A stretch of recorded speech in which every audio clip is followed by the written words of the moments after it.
Perfect.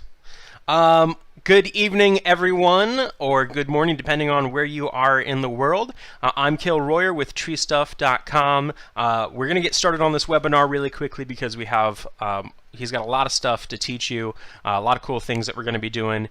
And by we, I mean Nick Araya of Tree Care LA in LA right now. Couple things here I want to make sure everybody is aware of.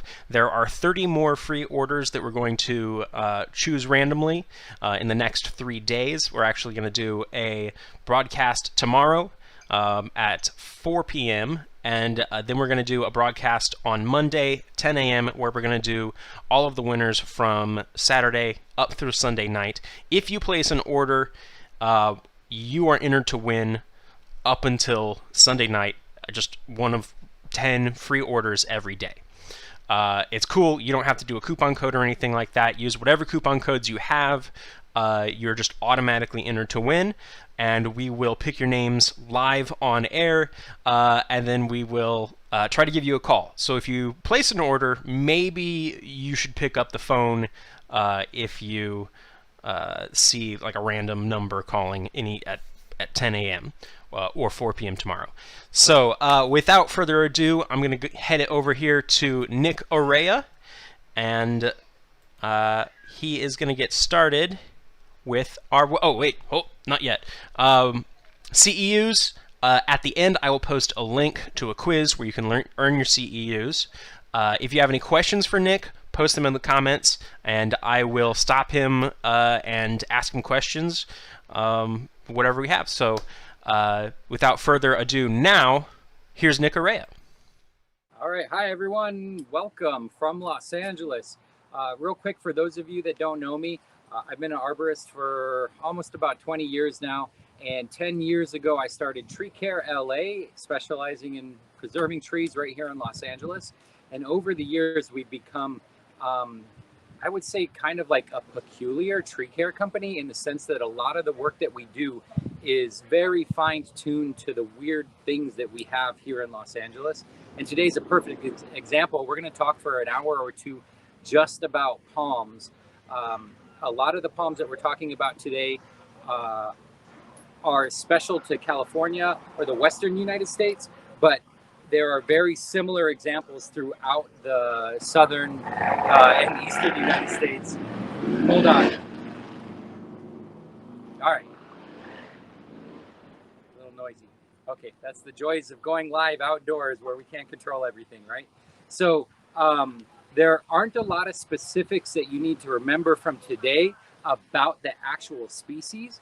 We're going to try to talk more in basic concepts. So first we'll talk about identifying how to identify palms. We're going to use local examples here, but you can use you can see the differences in the palms here and then relate them to the palms that you might start working on. And then we will talk about how we set lines in palms, some of the dangers associated with climbing palms, and then we'll do a live demonstration where we will set a line up in a palm. I've got two palms that are next to me that are about 75 feet tall, and we're going to get lines set up, get an SRT base anchor set up, and then send one of our climbers up to do the work.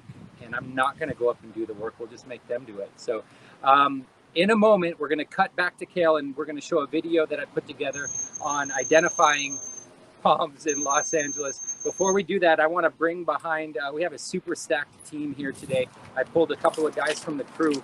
We'll start, just squish in, guys. I don't know if we'll all fit. I'll actually leave. We got Julian. Say hi. Hello. Julian, where are you from? Whittier, California. Nice. Is he in frame right now? And then Tyler? Hello. From? Los Angeles. Oh, come on. And then Pedro from Long Beach. that's Pedro from Long Beach. He has COVID. That's why he's wearing the mask. Just kidding. Just kidding. And behind camera, Karina is running the camera today. Everyone that you see right here is ISA certified arborist. And I only say that to brag a little bit about the power of our team. So that's super cool. So Cale, at that, I'm going to stop right here. We can go to that super long video about identifying palms, and then we'll get ready for some other things when we come back. chronological order. Obviously there's the fronds, they're feather style fronds. And then up in the middle of this one right here, there is this green 8 section. minutes and 20 seconds. Awesome. That is the flower cluster before it opens up. When we come back, And you have more than you got. as that We have piece 8 until right I there do the next, opens, the next part. it turns into this flower cluster right here. Those are all the flowers that if they become pollinated, they will become unripe fruit. And then over time, you will end up getting some ripe fruit, and wherever you have the ripe fruit, and you can see that there are thousands of them just in that one cluster, then you look on the ground, and that's where you have the rotting fruit, and here's all the flowers here, and this fruit will become rotting and can become a trip hazard. And after all the fruit falls off, then you end up with dry flower, dry seed clusters left over, and then the dried up sheath from the original flower cluster. So when we clean these, we want to go up and take out the seed clusters, the flower clusters, the dried seed sheaths, and then flower sheaths, and then the new original flower clusters before they even open up, to remove the mess, debris, and trip hazard for the clients on the ground. And then obviously we'll take out any dead fronds that there might be, and then also prune back or remove the ones that are on the building. These are king palms. They at first look very similar. They're feather style, very similar to the queens. But if you notice between the trunk and the fronds, there's the palm shaft right there, or the frond shaft. That's how we can differentiate the kings from the queens. These ones are neat because they don't require a lot of maintenance.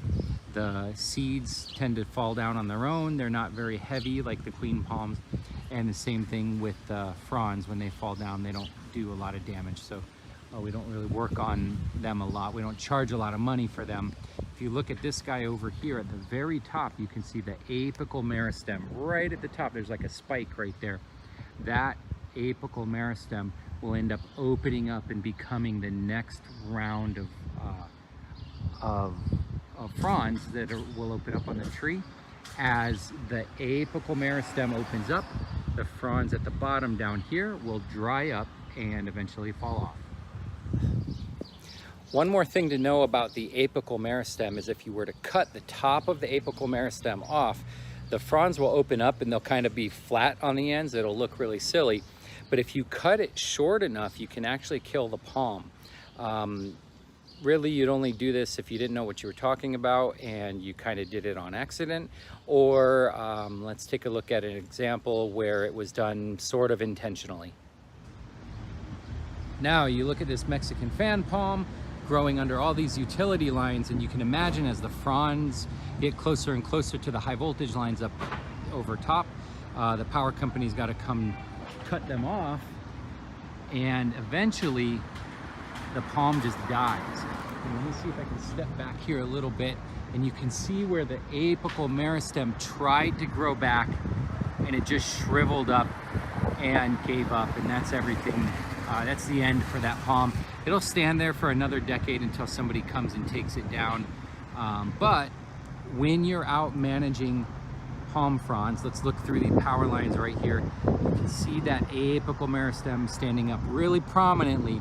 You got to make sure that you protect that while you're doing your work. This is a Pygmy date palm.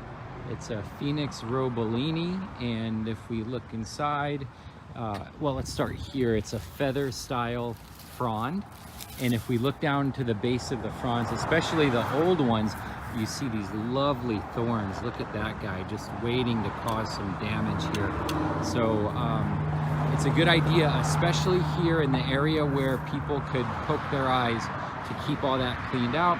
And you can cut the fronds in half on this guy just to keep it cleared away from the sidewalk, and eventually this frond over time will die off anyways, and the whole thing will be cut off.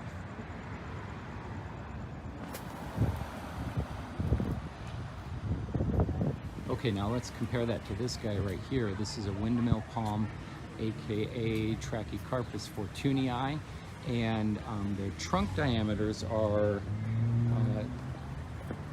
this one's a lot thicker, maybe that's about 8 inches in diameter. Looks like this one got burned a little bit. And they will get taller, but when these are 8 feet tall, people get confused by them, but when you look up, this is a fan style frond and not a feather style frond. This is a California native. This is a Washingtonia filifera, which is a California fan palm. It's obviously the fan style. We don't typically have to climb up to prune these because they will self-shed. They're a lot thicker down below than the Mexican fan palms that you can see in the background there. Not super common, but it's good to know it so that you can tell it apart from the Mexican fan palms and brag to your clients that you can tell the difference between the Washingtonia robusta and the Washingtonia filifera. All right, these are the kings of the date palm world, at least here in Southern California. Canary Island date palm, Phoenix canariensis, and we have, this is a good shot because we have males and females. These are the males right here, and these are the females, and you see the orange inside there. Those are the flower clusters growing. So these are dioecious, where you have the separate male and females, and you need them both together to create the fruit. The crown of these guys is it's got to be 35 feet from here to here. They're large, very wide fronds, and they develop a pretty large base down below, which we can just barely see right here. And over time, that can be shaped to create a pineapple. I'll try to find you a better looking version of that pineapple. These are fronds with massive deadly thorns, and these palms can get a disease from fungus that gets passed in either through insects, pruning spikes, or dirty pruning tools. It's really important that you sterilize your pruning tools or use a new chain if you're using a chainsaw. And you don't want to pass that fusarium fungus into the palm. To give you an idea of how big these guys are, here's one that's been cut down. And let me stand on it here. And that kind of shows you that they're not small. You know, they're definitely something to contend with, and if you plan on removing one or pruning one, don't underestimate it. These are all the seeds. Look at that mess. It goes far and wide, and it does cause a trip hazard, and a lot of people complain about it. So it's a good reason why it makes sense to get up and snip out those fruit clusters. All right. Oh, positive.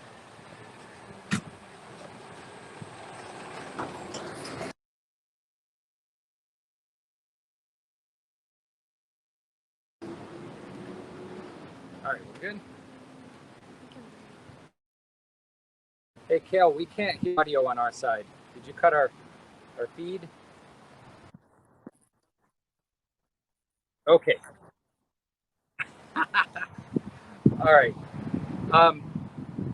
So that video, that's what I was saying. You don't have to remember all the specifics to that, but the big thing to remember is the frond styles. Hey, Julian, can you grab me some of these palm fronds right here? Bring me the, just bring the whole bundle, actually. So let's start with the fan style coming off of, off of the leaf stalk. It comes straight up, and then everything comes out palmately from the leaf stalk. And the feather style, this was from a Mexican fan palm right here. Let me take this guy's a better example. Probably from a queen palm. Yeah, this one's from a queen, and this is a feather style where you follow up the leaf stalk and everything is arranged almost like all opposite leaves on a pinnate style leaf, but this is all one leaf right here.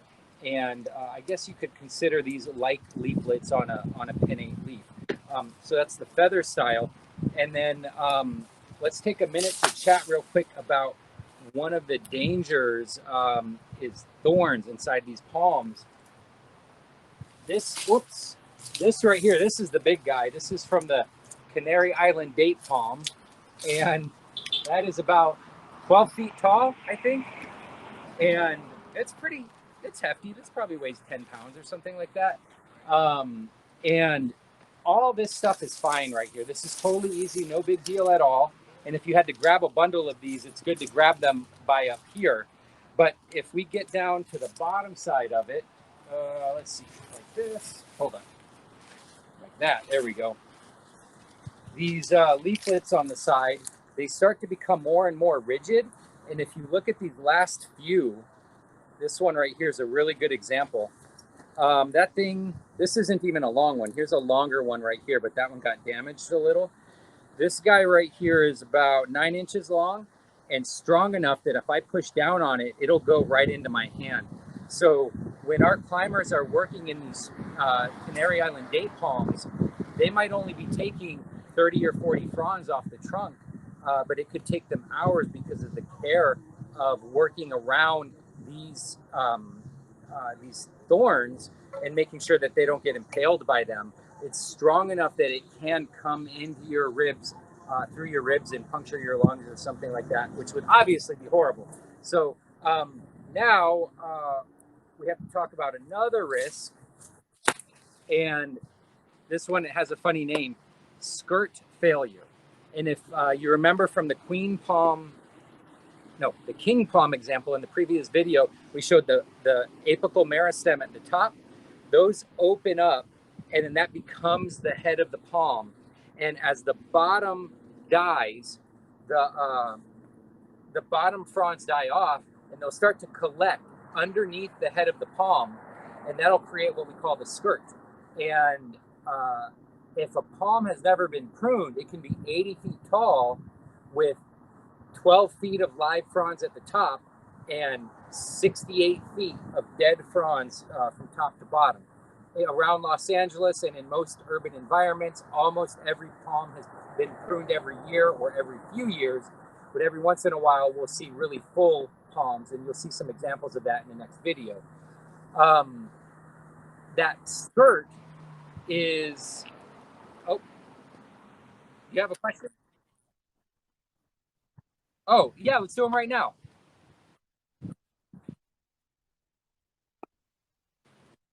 Go there. Now everyone should be able to hear me. First question from Carlos Mauricio Benavides Pacheco.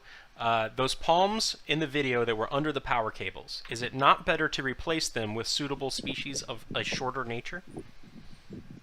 It depends on how you're defining better. If the client is only going to live in the house for 3 to 5 years, that might work for them and be there for their whole time. So there's no reason to cut it down now.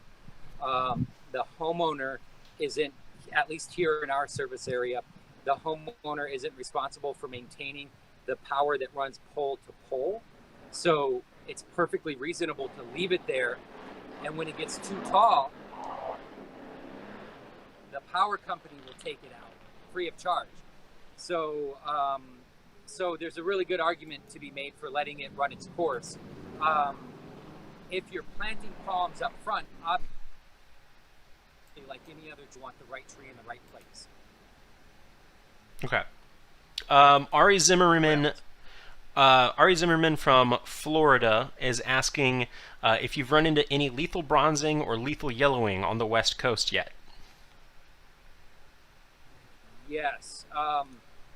Yeah, and I talked a little bit about that in the previous video about diseases being passed into the trees from insects, pruning spikes, and climbing spikes and pruning saws. But we don't have that specific disease here, but we have other, like the fusarium fungus or pink rot is another one that will affect king and queen palms. And but we don't have something called bronzing yet. Gotcha. All right, that's it for now. Skirts in danger. All right, so we're going to spend quite a bit of time talking about this because in certain palm species, that skirt can collect, and it looks like it's very well attached to the trunk, but it's kind of just barely sitting there. And if the force of a climber can dislodge the whole skirt and it can come down on them. So I'm not going to go too much into detail about it right now. We've got a 3-minute video that we're going to cut to. And then that might bring about some questions, and we'll talk a little more about it afterwards. So, Kale, you can go ahead and play that 3 to 4 minute video about the palm skirts, and then we'll bring it back over here after. They'd be removed, and also it can be a great fire hazard. Maybe not necessarily on this one, but anything near power lines or anything that could ignite them, we typically recommend getting rid of them, and don't keep palms in an urban area with a skirt that full. Here are a couple of palms where we know we've had a palm skirt failure, and the reason that we know that is we can see the boots down below right in this area, and then we look above and we see that it's a nice clean trunk here, and then we'll focus on this one. It's nice and clean here, but we have the boots remaining here. Now, in order for this to happen, that means at some point it was pruned to this level and they cut it and left the boots remaining, and then from here up it grew naturally, it filled in, and at some point the skirt fell down and stopped right around here, and all of that came off the tree. The reason we know that it's the palm skirt failure is that if someone was up there skinning the palm completely, why would they stop right here in the middle? And the same thing here. They wouldn't do that. If they were skinning the tree completely, they would do it like this one, all the way down. All of these here managed by the city were skinned all the way down intentionally, but you wouldn't hire someone to skin it from here and then tell them to stop right there. Here's a really good example. It's hard to see, but it is a really good example. A skirt failure that has occurred here. We've got the head right there. There's some dead ones underneath, and then that bare area where the skirt slid down. And then below that, we still have the connected old fronds that didn't come down. And then below that, we have the boots down in there. Contrast that to this big guy right here, where it's a traditional head, a small skirt, and then a bare trunk that goes all the way down to where the boots were last time down there. Okay, we got two really neat palms to compare. This one right here is owned by the city. This one right here is owned by the homeowner, the adjacent homeowner. And all of the city-owned palms were pruned on the same cycle. And you can see they've been skinned over time, and they have that gray, weathered-looking trunk. But if you look at this one, they have red-colored trunk just underneath the palm head, and that's where the skirt was growing from around here to here. And then it's gray here because that's where there was a skirt failure. And then in their recent pruning, excuse me, when they removed all this stuff up here, they had them skin the trunk right there. So you see it's gray at the bottom, reddish colored here, and then gray again where there was a skirt failure a long time ago and it exposed that area, and then they had them clean up here. Picture perfect example on the right. That gap in the middle is where there was a skirt failure many years ago.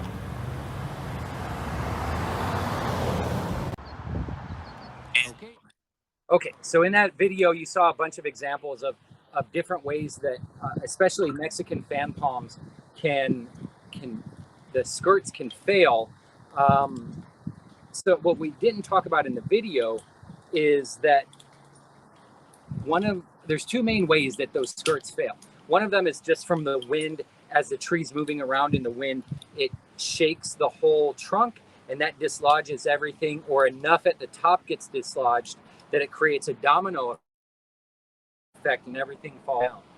If they all come down and nothing bad happens, it's kind of cool, and it's really neat because it saves the property owner from having to clean anything or from having to go up to get the palm fronds. They're already on the ground.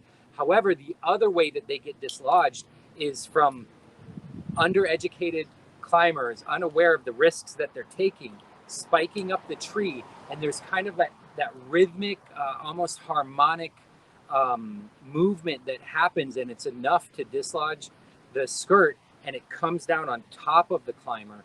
And this is something that happens approximately once a month just in California, just in the Western chapter, excuse me. People die from it, and it's really challenging because most of the rescue workers are not trained in how to access a palm. So if they can't get it with a bucket truck or a ladder truck, if it's in the backyard, it could take them a really long time to find the ability or find someone good enough that can come up and get the climber out of that tree. So Kale, I think you can go ahead and show that rescue video right now while I'm talking about it here. This is an example. This happened just 1 month ago, right here in Los Angeles. And that climber was climbing up the palm, just went up to take all the fronds out and ended up getting stuck. And those fronds can come down with so much force that they make it hard for the climber to move freely. You would think, why don't you just put your rope on and then descend out? But it's pushing down with so much force, it usually pushes the climber backwards in a way where they can't even reach forward and get their arms around the trunk of the palm. So the danger to the climber when they're climbing up with spikes is extremely elevated. And this is something that's going to be addressed in the next ANSI palm guideline. The next ANSI palm guideline is going to talk about that and give some tips on how to keep your climbers or keep you as a climber from getting hurt ascending a palm. Obviously, SRT is the safest way to do it. But because of this problem of climbers getting trapped in palms, a website's been created to help connect experienced palm climbers with rescue workers or perhaps even tree workers that are on site, and a climber gets stuck in a palm. You activate EMS, and then you can pull up this website, and you might be able to have an experienced palm climber there ready by the time the EMS shows up. Because guaranteed, if an ambulance is the first thing that shows up, they're not going to know how to get up and get the climber. And the average run-of-the-mill firefighter, who are usually the ones that we look to perform search and rescue in the urban environment, are not skilled, don't have that particular skill to get up and get the climber out of the tree. So more than likely, it's going to be a tree worker that has the ability to get up there and do it. Kale, you can go ahead and show that website. We're going to hide the URL for right now because I don't want you guys to get all distracted by the pretty website. If you're in an area that has Mexican fan palms or any palm that can have a skirt that will trap a climber, you're welcome to go on that website and put your information in there. If you know how to set a line safely over the top of the palm, ascend SRT, and get a trapped climber back onto the ground before he or she dies, to make sure that they can survive, then definitely put your name in that in the directory so we can get you live, and so EMT workers can find you and tree workers can find you. Hopefully it'll never be needed. So now, that being said, if we, okay, he's showing the website right now? Okay, yeah, so there's the website right there. At the very end, we'll show you guys the URL so you can go check that out after you get your CEUs. So now, if we know that we shouldn't be using climbing spikes to get up into the palm, how do we do that? Hang tight right there. There's the obvious answer. You can throw it with a throw line, and that's totally possible and challenging. The big shot helps a lot. We have palms around Southern California that will easily get to 100 feet, and you need to be able to have your big shot tuned so that it can shoot a lot farther than that, and I'll explain that in a second. And then the other way that we do it And one of the more common ways we do it here on the larger palms is with a drone. And we're going to demo that in a little bit. But for now, let's turn over to the dry erase board. And what I want to show, are we good? You can see it? All right, awesome. This is going to be our palm right here. And we'll just do a nice little palm trunk. And let's get a green one to be the head of the palm. Okay, so that's the head of our palm right there. Now, we're used to throwing with the throw line or shooting with the big shot, imagining other branches that would get tangled around here. And Karina, do you want to carry it by hand and come closer, or is it? Kale, how's the visibility? Can you see that? Okay, perfect. We'll go ahead and do that. Look at this one.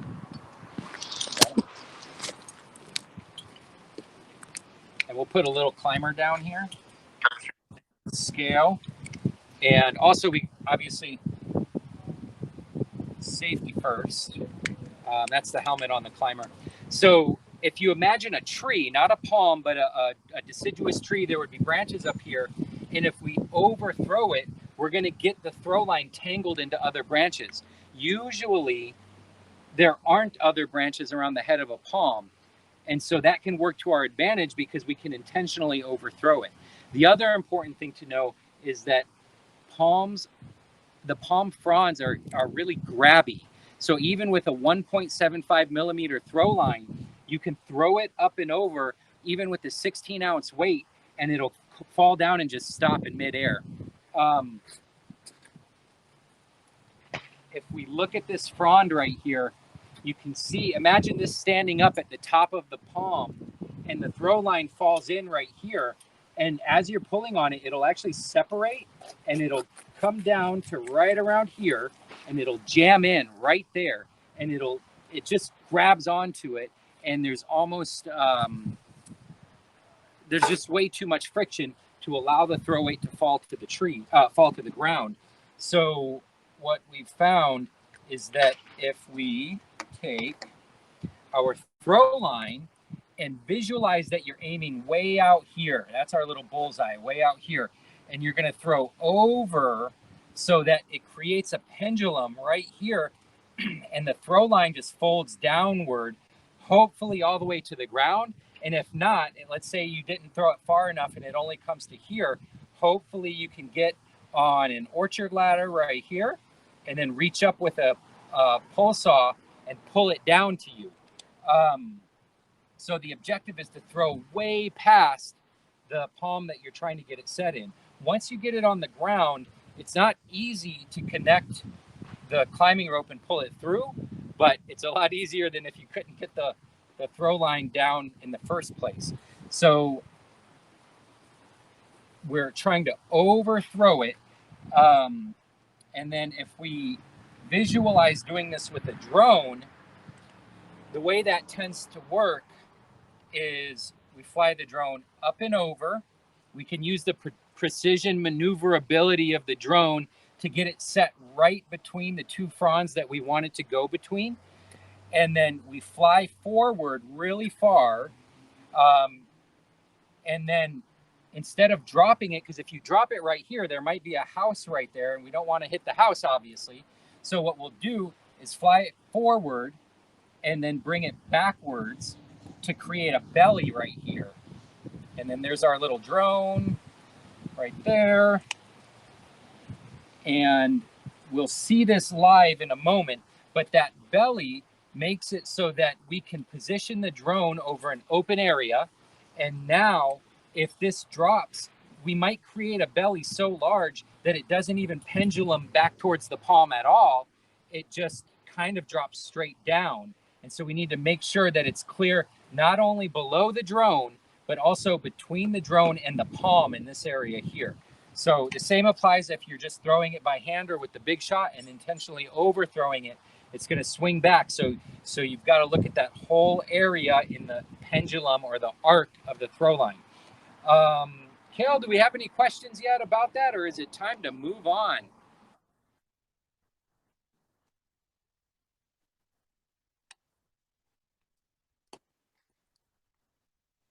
They They can't hear me. Now they can hear me. Okay, I don't have any questions about the drone yet.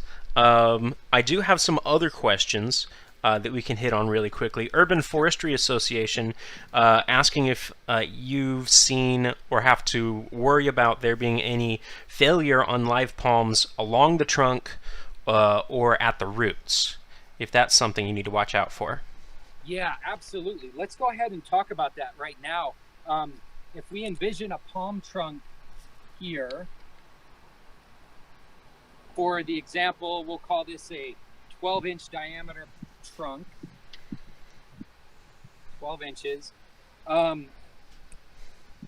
Erosion of the outer bark is extremely possible.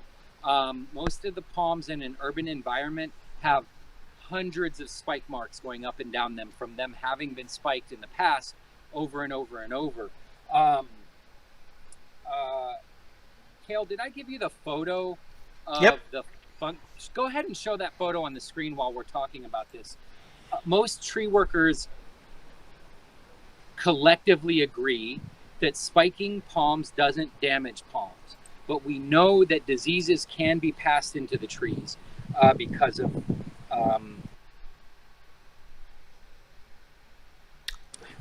why does Robert L. Britton call every time I'm doing a webinar? Come on, Robert. He's going to show up in the comments in a minute. Yep, exactly. So this erosion can occur from a variety of reasons. Sometimes rodents chew on the palms of trees.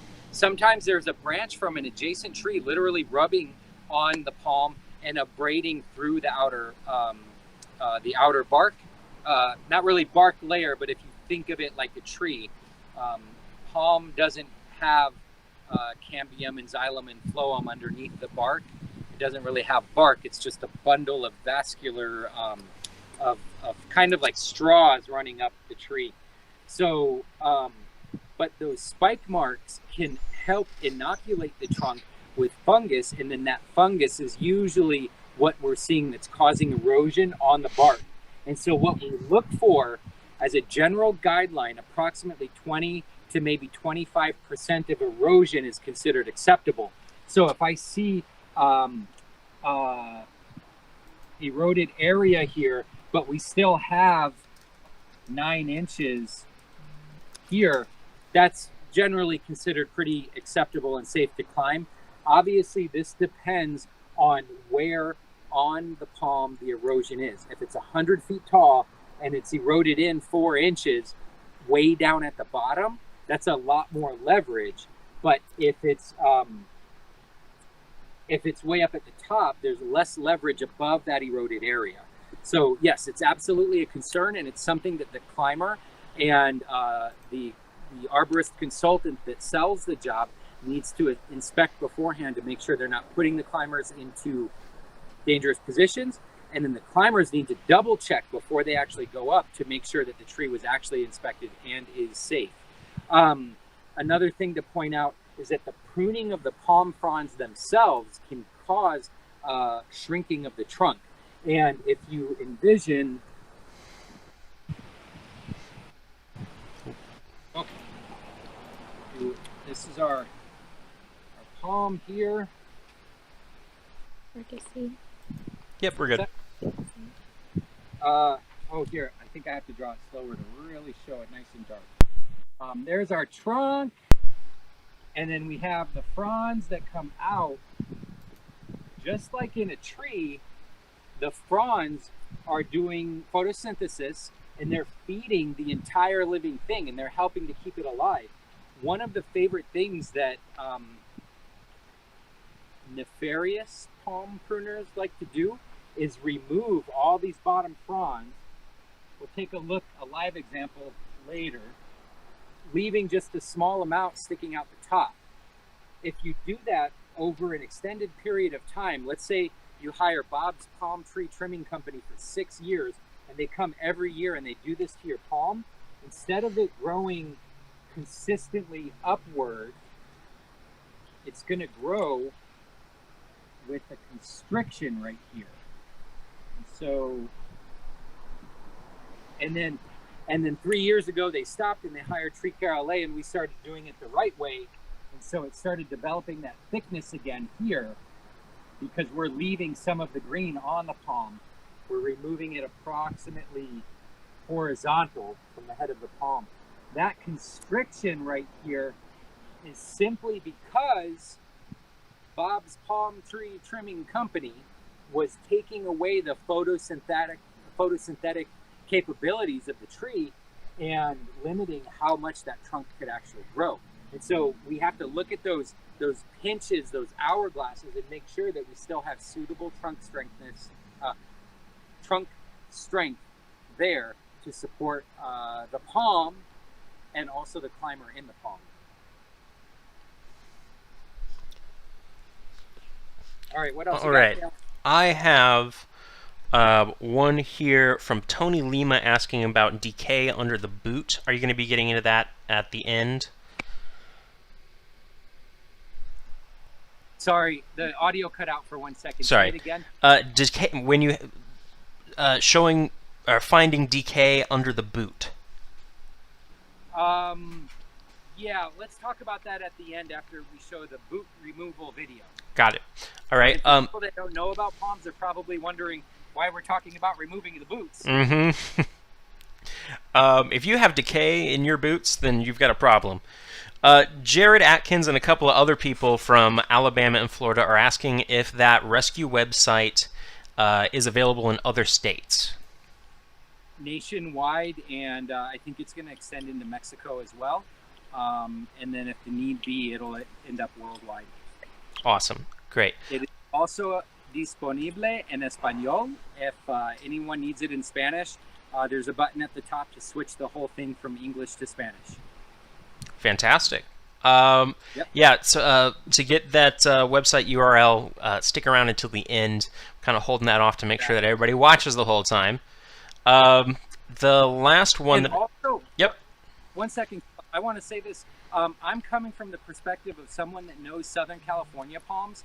If there are other palms that create that similar skirt failure that could put climbers at risk, comment in the comments below or text me or message me on Instagram. I'd love to know worldwide if there are other species that do the same thing.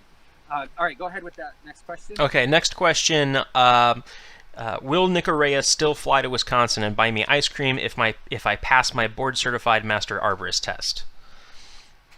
That's the standing offer, Jason. When you become a board-certified master arborist, I will take you out to Culver's. All right, and Robert Albritton is asking if you'd like him to call you in. For anybody who has Nick's phone number, please don't call while we're doing this. It will freeze his audio, and we won't be able to hear what he's saying. Otherwise, with that, I'm good to go. Okay, we're going to move over.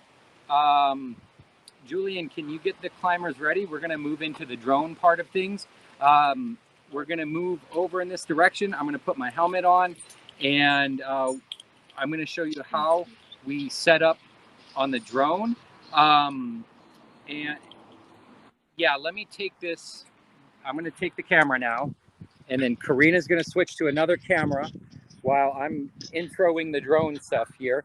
And then Kale, you let me know when you've switched to Karina's camera, or actually I'll probably see it. So I need my helmet, got that. And then my drone is inside here. We're gonna launch it. Oh, I know, a lot of stuff in there. So we put a reward if found, get it back to Tree Care LA. Oh, thanks, Dan. Yeah, can you hold that, Juju? Watch your fingers there. Just go.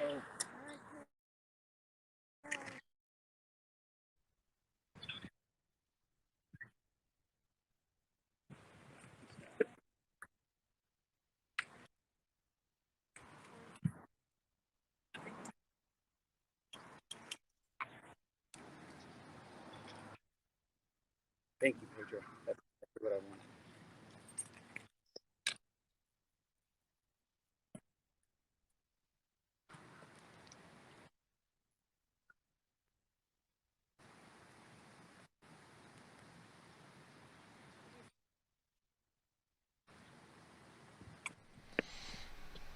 Okay, now we can see Karina.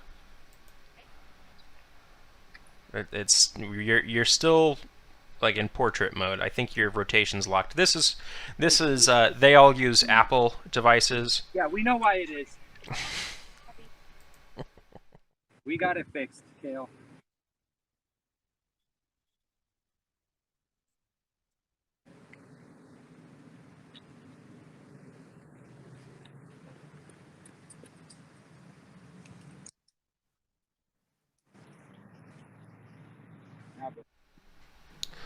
Nick, do you have the chainsaw attachment for your drone yet?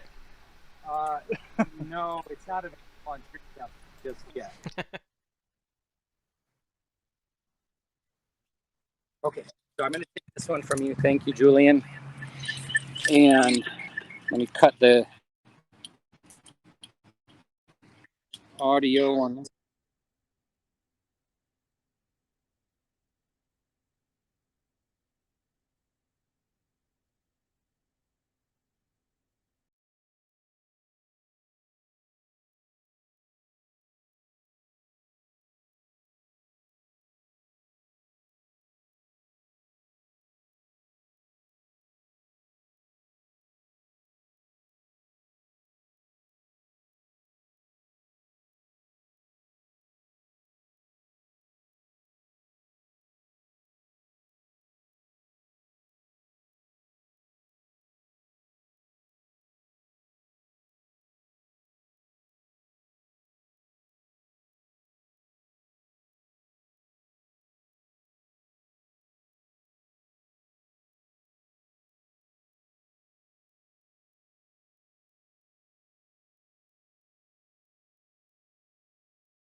It's kite line.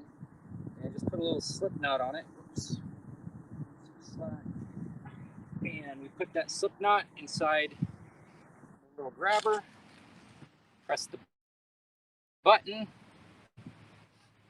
The light comes on, and now the drone has my throw weight. I'm using a 5 ounce or sometimes a 4 ounce throw weight. And now we're gonna fly up over the drone, up over the palm, go past the palm, back up a little bit, and drop it in the middle of the street. All right, Pedro, can you help over here?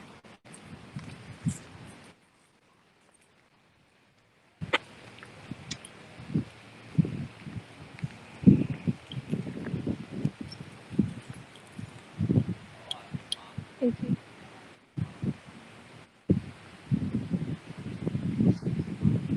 Okay.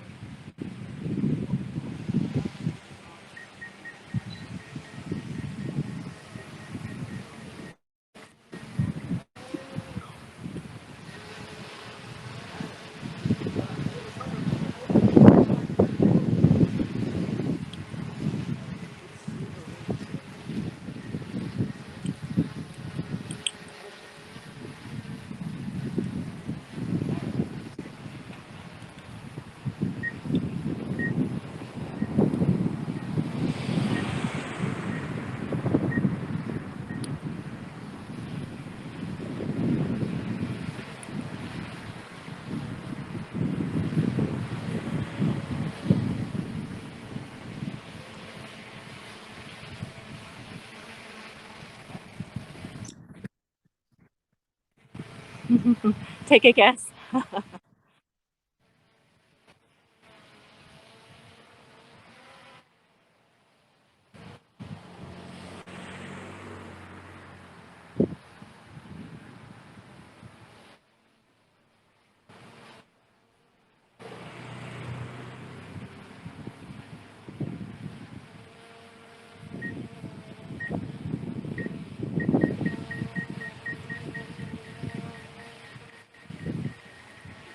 guys. After the Mini Cooper will drop it.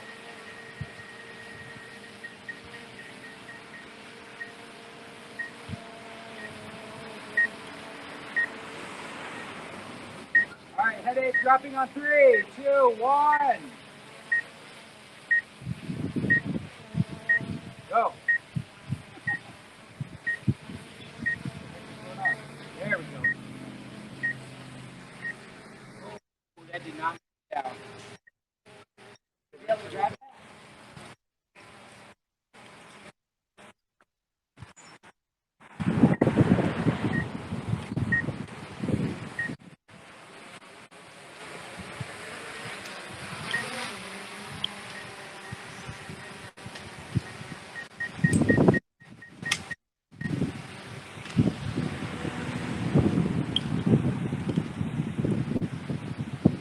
Okay, so that one, that might, they might be able to get that. It's a couple feet shy. Oh, they got it. Sweet.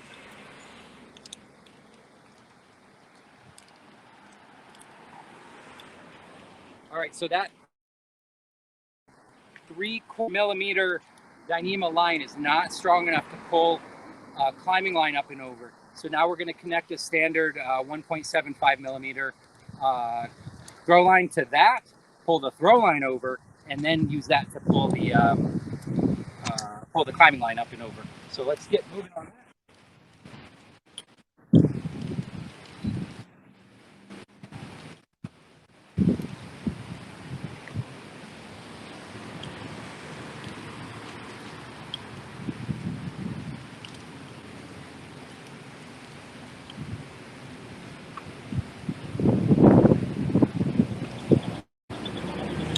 Welcome to the show, Ricardo. We have Ricardo Vasquez, one of our other arborist climbers, to join the scene. And we got everyone just getting set up here.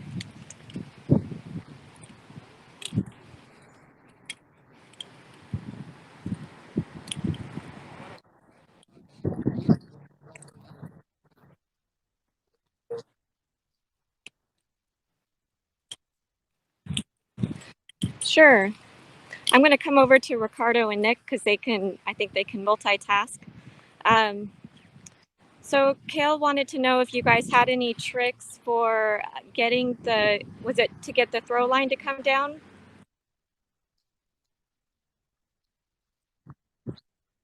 Oh, the climbing line. Okay. You know, we've toyed with palm bullets, which it's basically like a copper cone that goes over the end, and also the steel pullers, I think it's called, that electricians use to pull electrical cords through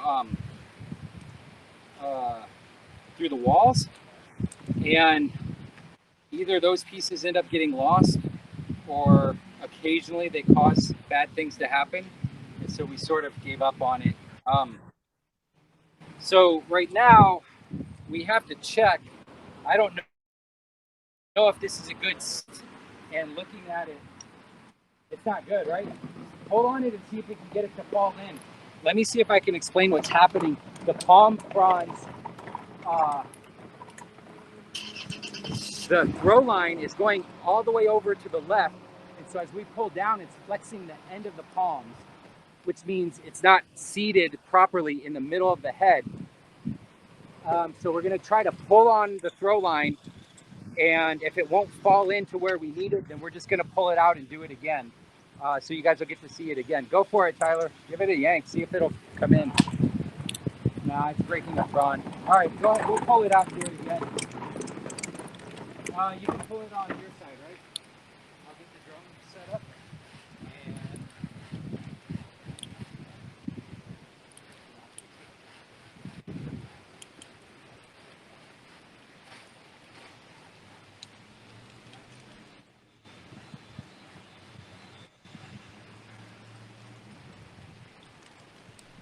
Katrina, do you know what type of drone that is or where he got it? I know it's a Mavic. What model of Mavic is it? Karina, not Sorry, I just realized I've done that. No problem. This is a DJI Mavic Pro 2, I think. But the Gannett company, dronefishing.com. They make these attachments for all the current models. So this drone is a couple years old now. It's phenomenal. It takes great photos and video, and it works perfect. It can carry up to a pound. So it's really good for this application. All right, let's do this again. I think everything's purchased online. Yep, Amazon probably. Once Nick sees how well this webinar is done, it might be on Tree Stuff later. Ooh, I mean, that's great. that's a big might, and it would take a while, but we'll see what we can do.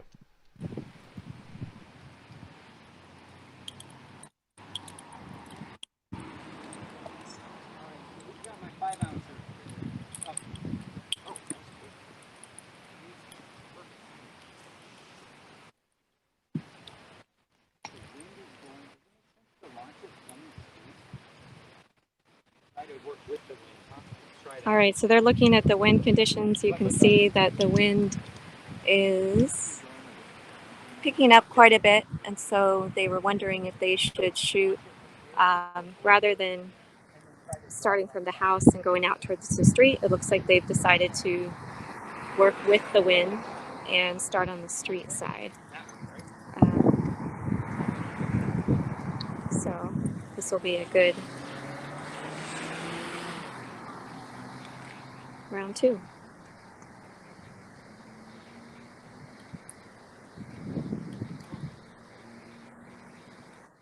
So Nick just reconnects his iPhone to the control on the drone. And now we're going to actually do it in reverse. We're going to come out to the street.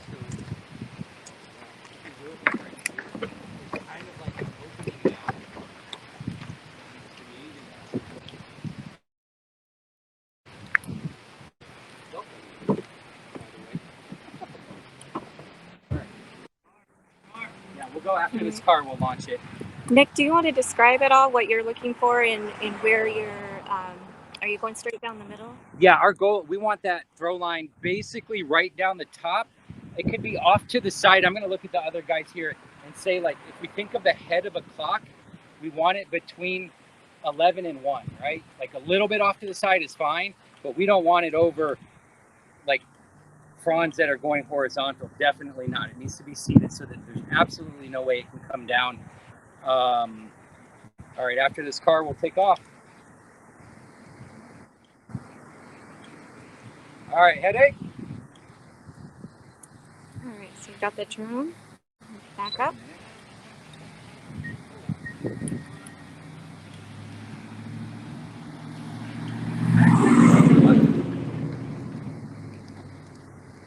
We had our line accidentally fall out, so we're going to get that reattached in the Gannett hook.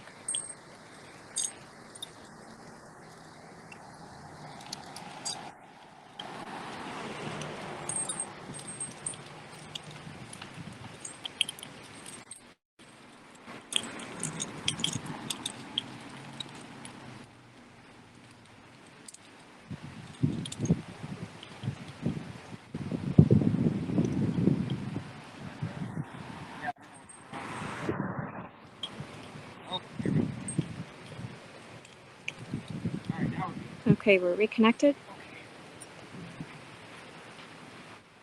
We're just working within the traffic.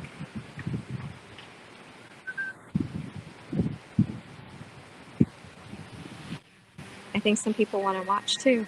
All right, here we go. See the throw weight. This looks like Nick's feeling better about the wind.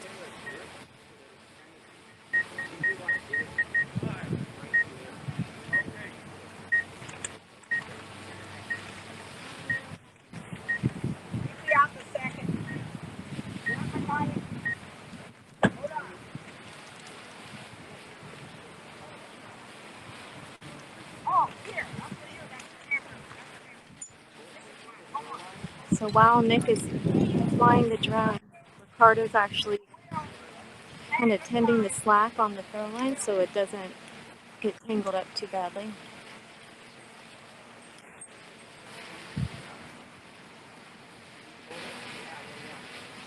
So Ricardo's actually on the ground kind of guiding the line to where we want it to be in that 11 a.m. to 1 p.m.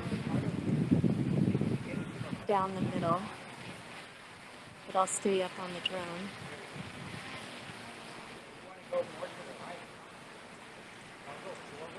So we're going to lose the drone for a minute.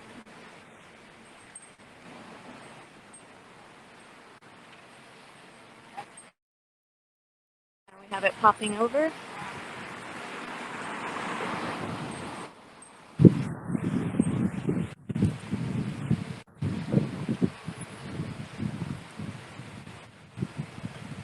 So Nick he went past like he was talking about, and now he's created that belly of extra line, so that ideally when he drops it, it'll be low enough that we can reach it. Headache? Let's see.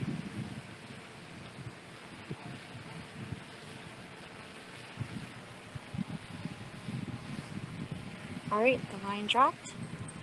And it's too fast for me to follow, but it's dangling all the way to the ground.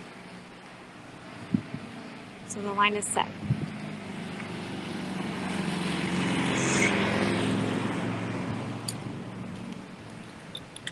Okay, I think we got a good set there. Let me get the drone back on the ground here.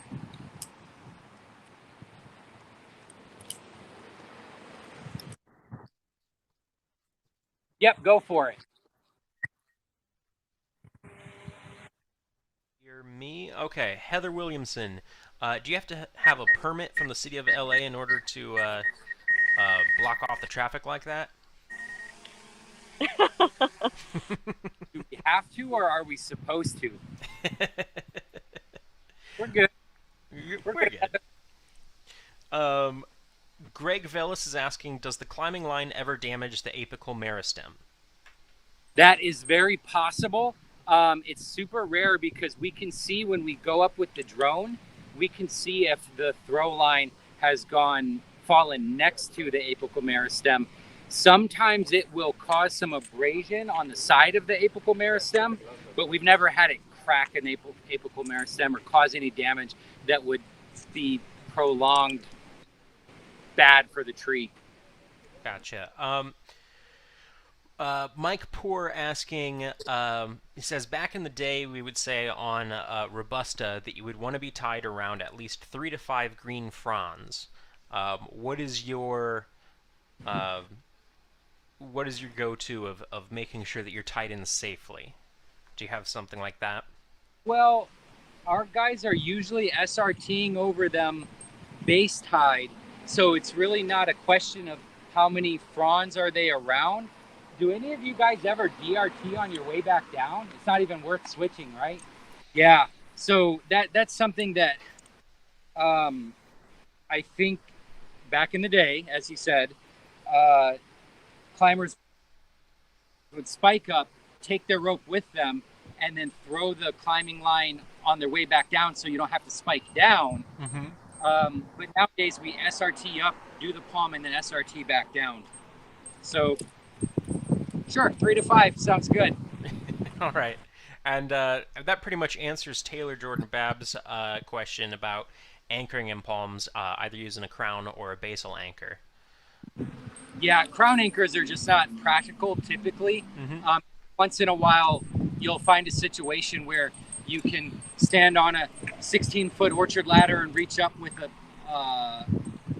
pole saw and drop the line over around a bunch of fronds, but that's super rare. If it's short enough to do that, our guys can hand throw over the palm, SRT up and down. Okay. What's he using over there to wind up your throw line? Oh, yeah, let's take a look at this. All right. Here, I'll take it. This is by, it's for bow fishing. AMS is the website. Made in Wisconsin. Yeah. Jason Oh, yeah, they're Dudek made it. amsbowfishing.com. And yeah, you hold that. Ricardo, do you want to just do a little bit of that and we can see it? I'm trying to, but it's got a knot in it. Oh, we're tangled. Okay.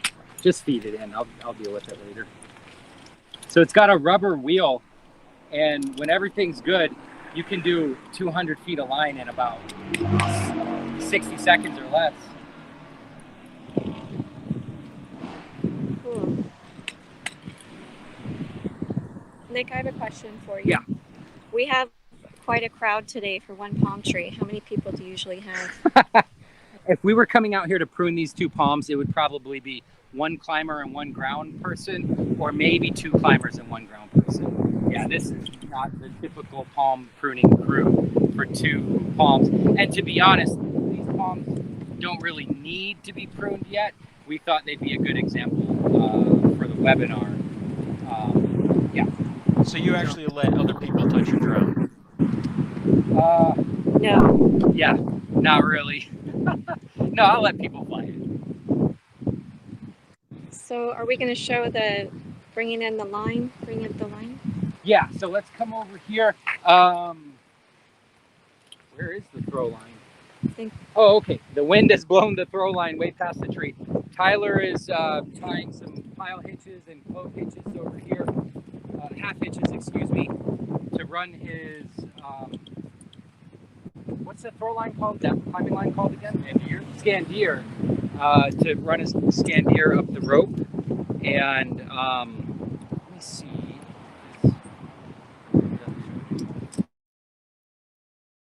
But he's got pitches out to the very end, and then we'll start pulling on it, and you'll get to see now the amount of friction that's generated up at the top of the palm and how challenging it is to pull the climbing line up and over. Let me put the drone away, and then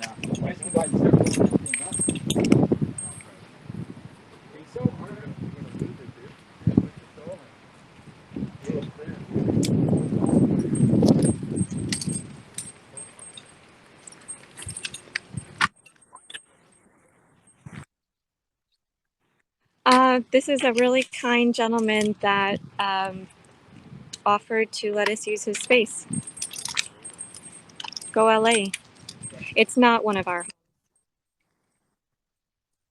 No, yeah. In exchange for getting a few dead fronds out of the palms, he let us use his front yard, which is awesome. So Pedro just had, with the wind, the throw line just got caught up in the pine a little bit, so they're getting that back down before it gets worse. Anyone working on crews knows that this is all part of troubleshooting each job. okay. Whew. They almost got it set there. Kale, do you have any other questions? Otherwise, Nick can just chat about stuff while they're getting. Okay, perfect. I think we can do it when we get up there.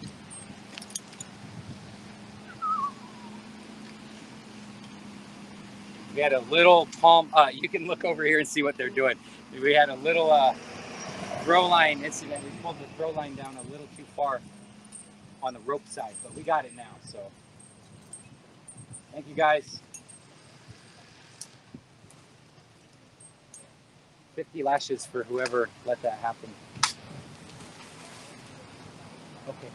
So now if you visualize the throw line going up and over the palm, you can see Ricardo behind me. He's heading back out into the street where I launched it from, because we don't want to stand directly below the palm and pull it up and down, because we're just going to pull things down further. So he's going to try to get out further out into the street. So he's pulling the throw line back at an angle. We'll go stand over there so we can watch him.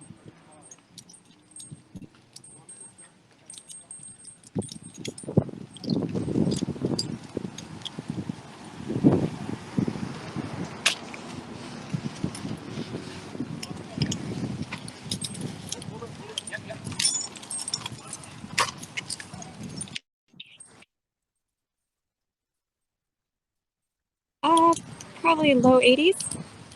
Not too bad. So you see Nick kind of pulling on it. I think the rope is now up. You can see the rope is in and the climbing line is, I'm sorry, the throw line is.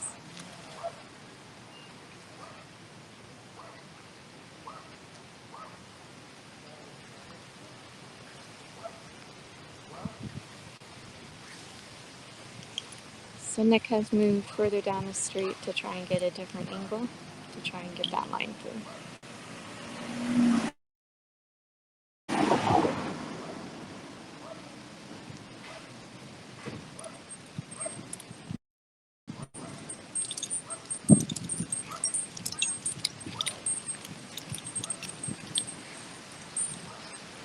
It's caught up somewhere, but I can't see.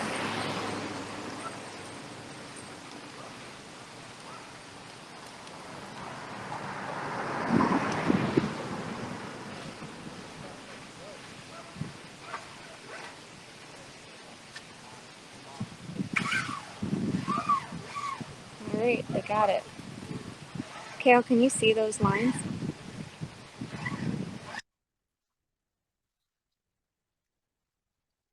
Okay, perfect.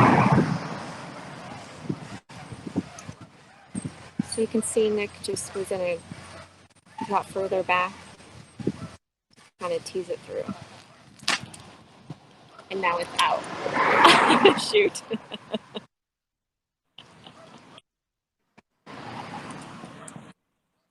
Yeah, we'll give it one more shot.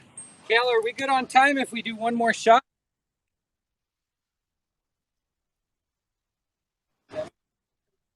Yeah, we'll give it one more shot. Somehow it ended up falling down, and honestly, all of us thought that was going to be really good. It looked like it was perfect.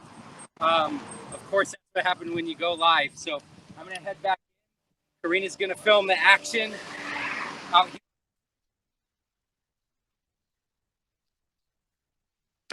Oh yeah, we'll do that. Look over my shoulder and see what I'm seeing. Okay, perfect.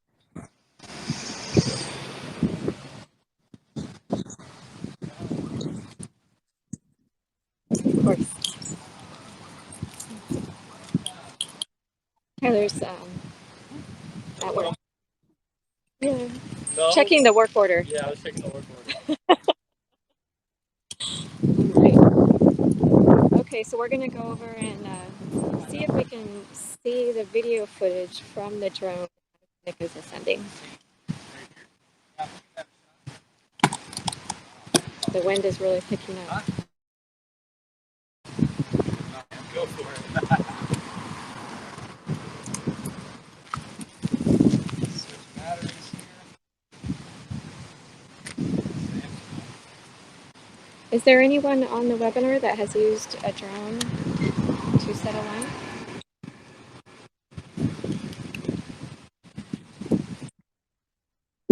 It's been, I mean, this is certainly showing a lot of the troubleshooting, but it really has been a lifesaver for certain palms that are almost inaccessible to throwing because they're so close to glass windows and stuff. All right, here we go. We were going to waste so much time doing this. Okay. Nick, you wanted me to try and actually film your camera? Yeah, I'm not sure if it's going to be bright enough to show it, but we will sure try. I can see it right now. So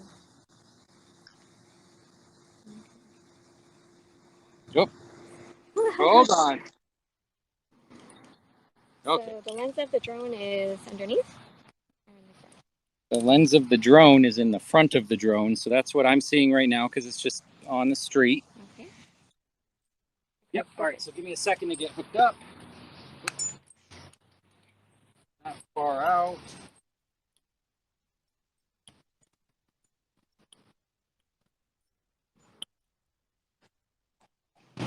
And for everyone that's watching, we have a line set in the adjacent palm. And if this doesn't work on third time, then we're just going to send the climber up and go up the preset line. Okay, so this one goes here. Okay, we are set.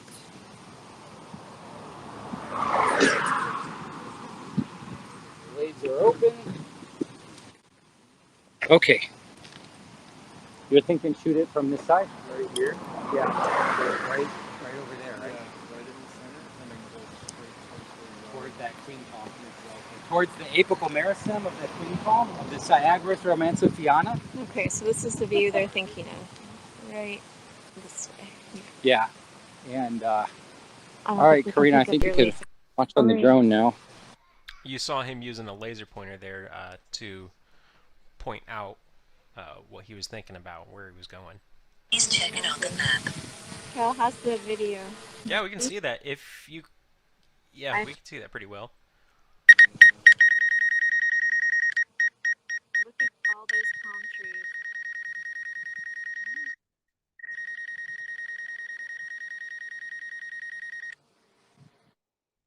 That's the I can actually turn that off. That's the optical sensors telling us we're getting close to things, and it doesn't want us to crash into them. All right, so Pedro, I'm going to go forward. You're probably going to have to move left to keep it, just because the wind is blowing the lines. Go a little higher. You knew it earlier. Yeah, so we're right over the top of the palm, and in fact, I can use the camera, and we can look down. That's the palm we're trying to get set in right there. You can see the throw line dangling at the bottom of the screen. If I stop, you'll see it dangle even more. My left. Okay, I see. Don't pull too hard on that throw line. You want to go higher and reset it in? Okay, you like where it is? Oh, I see it now. Okay, so I'll go way forward. So we're bypassing the palm. Yep. And so let's look out over the neighborhood there. Let me, okay, I've got to walk forward. So I'm going to come forward and you can just catch up. All right, you guys tell me when I can drop it. Right there?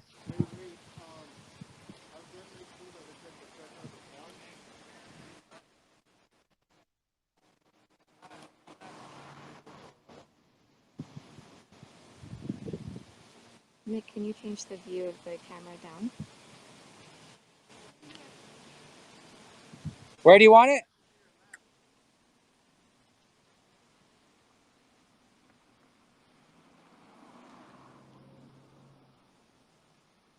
All right, headache, 3, 2, 1.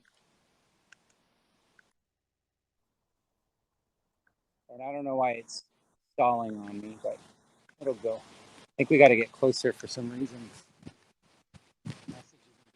Now you can see the. There it goes. Okay. Now we find out if the third time was the charm.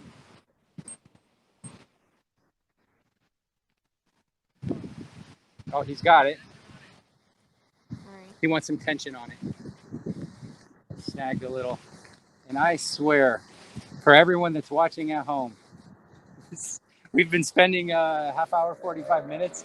This is usually 5 to 10. But that's the way it goes. Big shot? How long did it take you? Oh, no, we did it with the drone and we got it on the first shot. It was a perfect drop. We tried a couple throws with the big shot and the wind was just taking control. But it literally took us 3 minutes to set it when we tried it with the drone. Okay, let me go pick that up off the ground. You guys can watch the crew setting the lines here. We'll cross our fingers, hope it works. Have you tried setting the line with the drone on any other trees?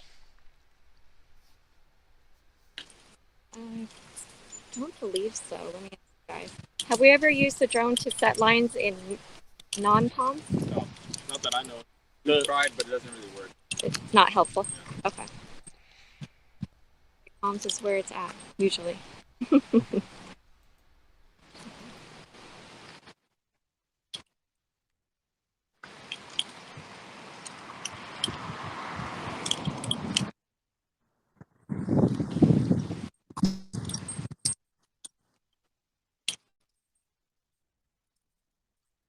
Yep.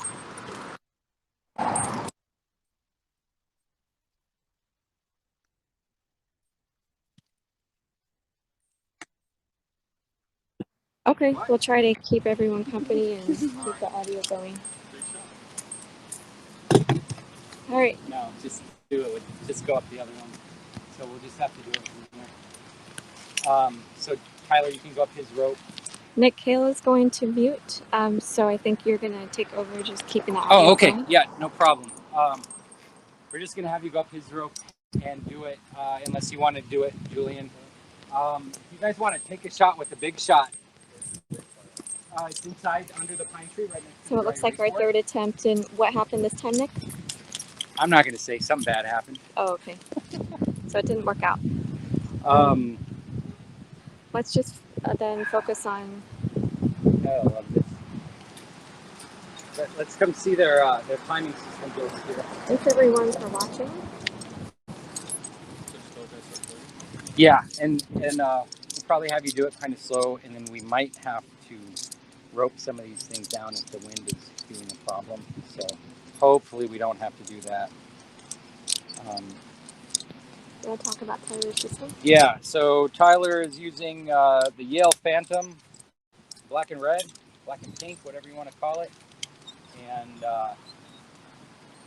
he's all yelled out today because he's also doing the Yale Veritas hitch cord with the rope runner system.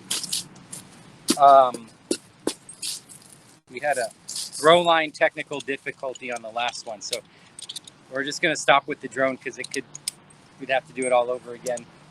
And then we'll have Tyler head up this palm, and then we'll walk across the street where we can get a good view, and we'll watch him prune it from over there. So can you explain the setup? Excuse me? Is the setup worth explaining? No, so his rope goes up over the top of the palm, and then it's base tied. What's the, yeah. Oh, you can get a close up on the rope wrench if some people want to see that. Yeah, so rope wrench on the right, base anchor on the left that Julian's got there. Oh.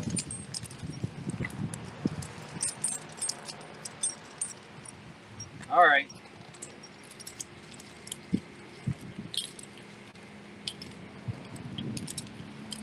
How long? 15 minutes? I just asked him how long it would take to do it. 15 minutes, and he said on a bad day. So we will see. You remember your handsaw?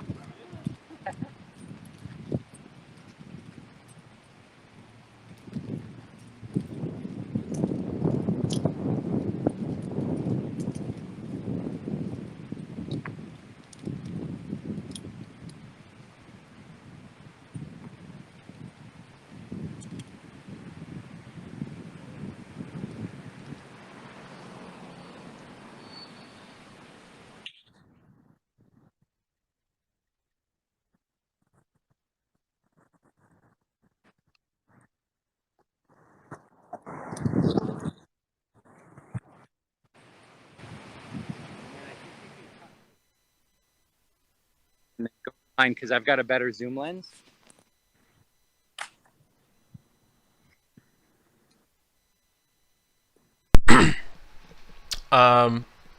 Nick, quick question. What kind of basal systems are you using?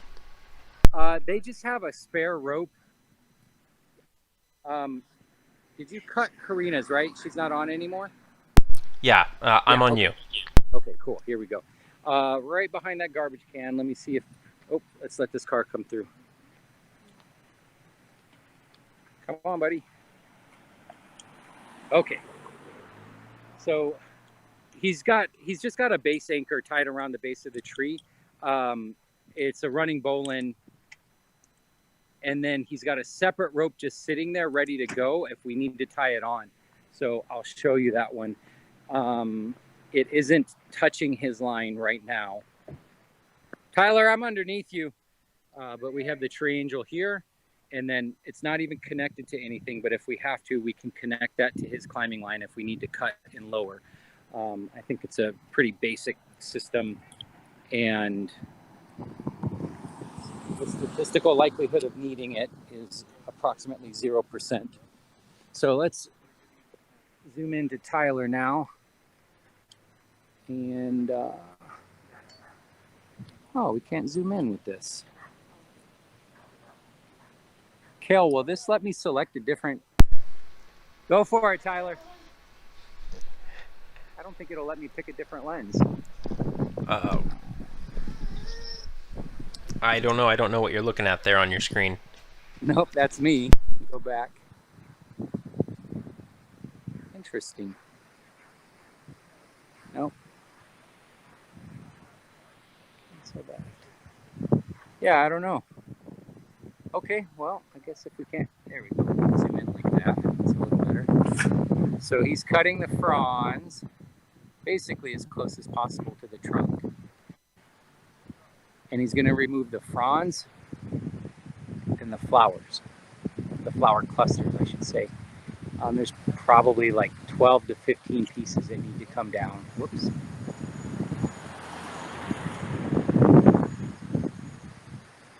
He's got to watch the wind because there's a car right there, and the wind is mostly moving in that direction, but if it was moving this way, that could be a lot more risky. So you can see the first frond landed right here in line with the wind. So let's just keep our eye on Tyler up here.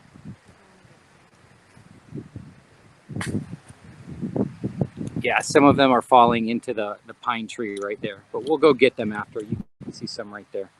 That's no big deal. He can get that on his way back down.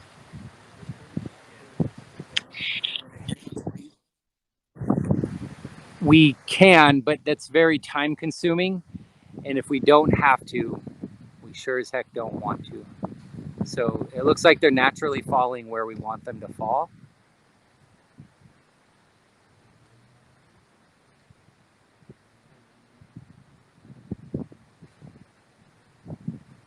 Ta-da. Okay, here we go.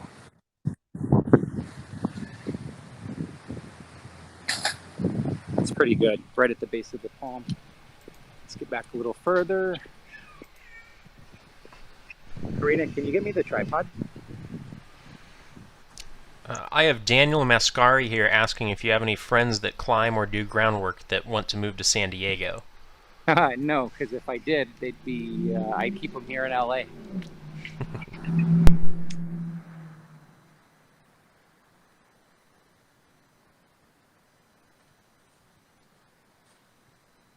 I think the real question is, are you looking at opening a San Diego branch?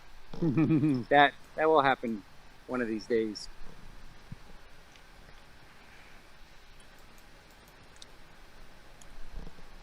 You can already see he's been up there for 2 or 3 minutes, 5 minutes, whatever, and you can already see his whole body now. He's got a lot of it pruned away. We're gonna get on the tripod here. I know that's really bouncy for you guys. This dude oh wow, what a nice looking car. Oh, whoops. Better focus here. All right. Nick, you talked about dangers to the trunk and to the base. Have you ever seen a palm fail along the base or along the trunk? I've seen the after effects of it.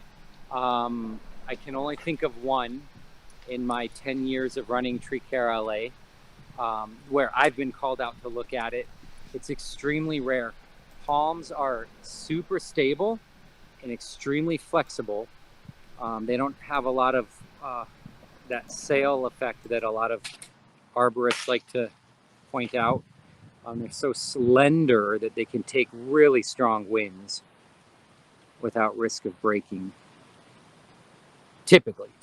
So you can stand, in fact, we're going to ditch Tyler for a second. And if you just look around this neighborhood, it is just palms as far as the eye can see in every direction, every kind of palm you can imagine. And here's one. That's the type of palm that nightmares are made of. Look at that, the fullness of that skirt right there. So LA is a very litigious society, and nobody wants dangerous things around. They don't want to get sued. They don't want anyone to get hurt.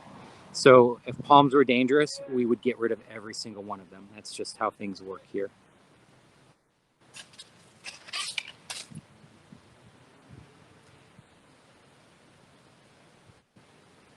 Hey, Julian, ask him if he wants to finish it with the chainsaw. You want a chainsaw, Tyler? You want a chainsaw? He's using a handsaw right now. Handsaw is obviously a little slower, but it is 1,000 times safer. And the truth is, probably take him 15 minutes to finish this. And with the chainsaw, it'd probably take him 12 minutes. You know, like it's not saving a ton of time. But I think half of our climbers would rather finish it with the chainsaw and half do it with the handsaw. It also depends on how much is up there, and there's not much up there to do right now. While he's moving, the palm next to it, the wind is moving perfectly, so you can see that apical meristem standing perfectly above the top of the palm head.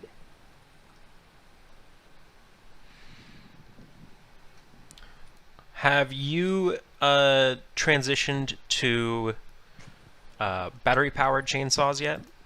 Oh yeah, I think, Julian, what percentage of our chainsaw cutting is battery powered chainsaws? 80%, absolutely. Yeah, maybe more. Yeah, probably more. Yeah, we love them. They're quick, easy. You just press a button, no pull starting, less mechanical issues.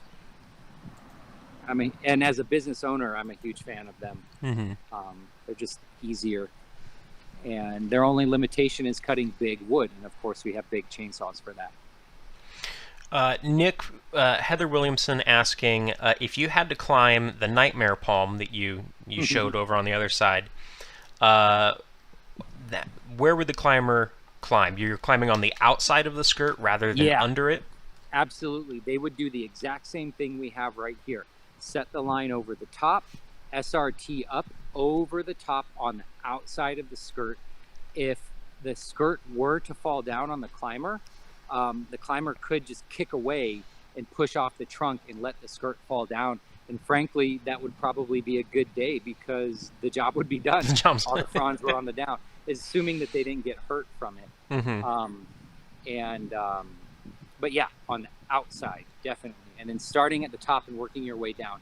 And then a lot of times when you're up above the top, you can cut the first few fronds and then stand in there, push with your weight and force a skirt failure to happen and let the skirt fall down for you.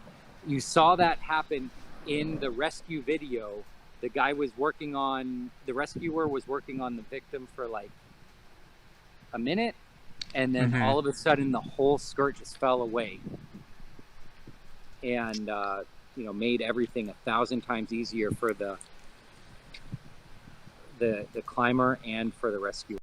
Yeah, I think I could show that here. Yeah, pull that up again. I think that'd be great since we're talking about it. So here you see he's just pulling fronds away one by one. And then he's reaching in, he's trying to get enough room, and all of a sudden, everything just collapses. And that climber probably took a huge breath. Mm-hmm. So did that climber get up there spiking? Yes. Yeah.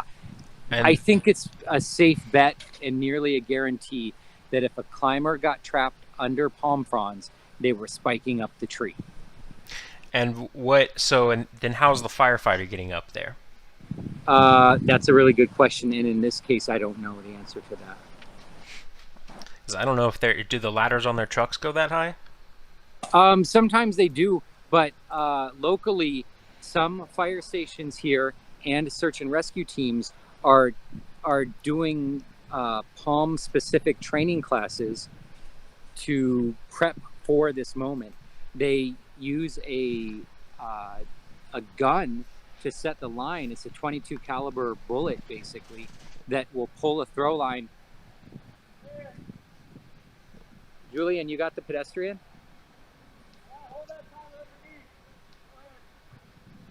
All right, we got some pedestrians here, so we got to make sure we don't smush them. Classic. There they go. Oh, they went inside. All right, we're good. Here, Tyler.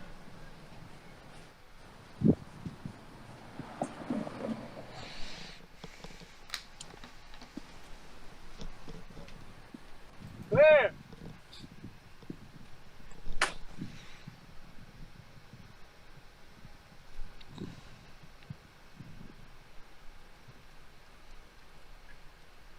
Thank you for watching, everybody. Once again, if you have any questions about palms, about LA, about how to get that nice like tinge of gray in your beard, put it in the comment section. We can ask Nick. He is a board certified master arborist, so he should know everything there is to know about trees. That's good. Oh, sorry. You're fine.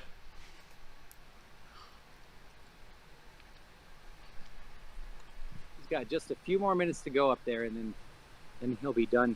And I think if we zoom out a little here, we can compare it to the palm next to him. Yeah. You can see it's a little cleaner already. He's got a few more flower and seed clusters to pull out. And these Mexican fan palms drop a ton of seeds, tons and tons of seeds. So by pulling that out now, we're saving the property owner here. These dudes that live in that house, you can actually see, I don't know if you'll be able to pick that up from this far away, but there's hundreds of little Mexican fan palms growing on the ground, popping up like weeds, and they will become full-sized palms. So by taking these out now, we can reduce the clutter for the client and the trip hazard for the pedestrians. Urban Forestry Associates asking, how's South American palm weevil going on down there in LA? It's not here yet, but it's knocking on our door. I know they have it in San Diego pretty consistently, and there have been sightings of it in Orange County. So it's only a matter of time until we have it here. And then there's a really good chance Tree Care LA will become Palm Removal LA as we have to deal with that insect. Now, in your personal opinion, would becoming Palm Removal LA be a bad thing? Well, it would be good for business. We'd make a lot of money. Honestly, I don't think it would be us that does that, because tree removal companies work for cheap around LA, and Tree Care LA does not work for cheap. So we'd probably keep on keeping on. We'd probably be the ones out there treating the palms to preserve them and helping our clients to avoid the expense of having to remove them. I mean, I joke and we all do that we hate palms and we'd rather not be working on them. Trees are much cooler, but honestly, there's worse things we could be doing, like working on bamboo, working on hedges. That's worse than palms, right? Oh, yeah. Bougainvillea, yep, that's another one that's worse. Yeah, silk floss trees are worse than working on palms. So he's got the left side of the palm done now. Looks like he's moving his lanyard over, away from the right side, so he can start cutting over there. Zoom out just a little bit.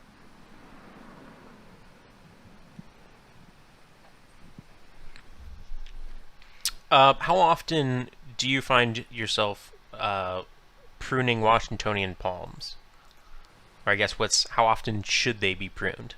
Oh, okay. I was gonna say never, because I never find myself pruning them. Well, but I find Ricardo pruning them. I typically advise our clients to do them annually if the falling fronds or seeds are enough of a nuisance or risk that it's not worth waiting. So it just really works well for people to think of things in an annual cycle. It's good for business to do them on a repeated basis. It isn't unduly harmful to the palm. So that's what we recommend our clients. If they understand the risk of the fronds falling, then and they're willing to accept that, then we'll go as long as the client is willing to let them go. It's really important to remember that the pruning that we're doing today and on any palm is never for the health of the palm. It's strictly for the people that live around that palm or for aesthetics. It's aesthetics and safety, but not for the health of the palm. All these palms you see here have, gone through history adapting with these dead fronds staying attached for as long as possible. And that's what's best for the palm, but that's just not suitable for the urban environment. So that one,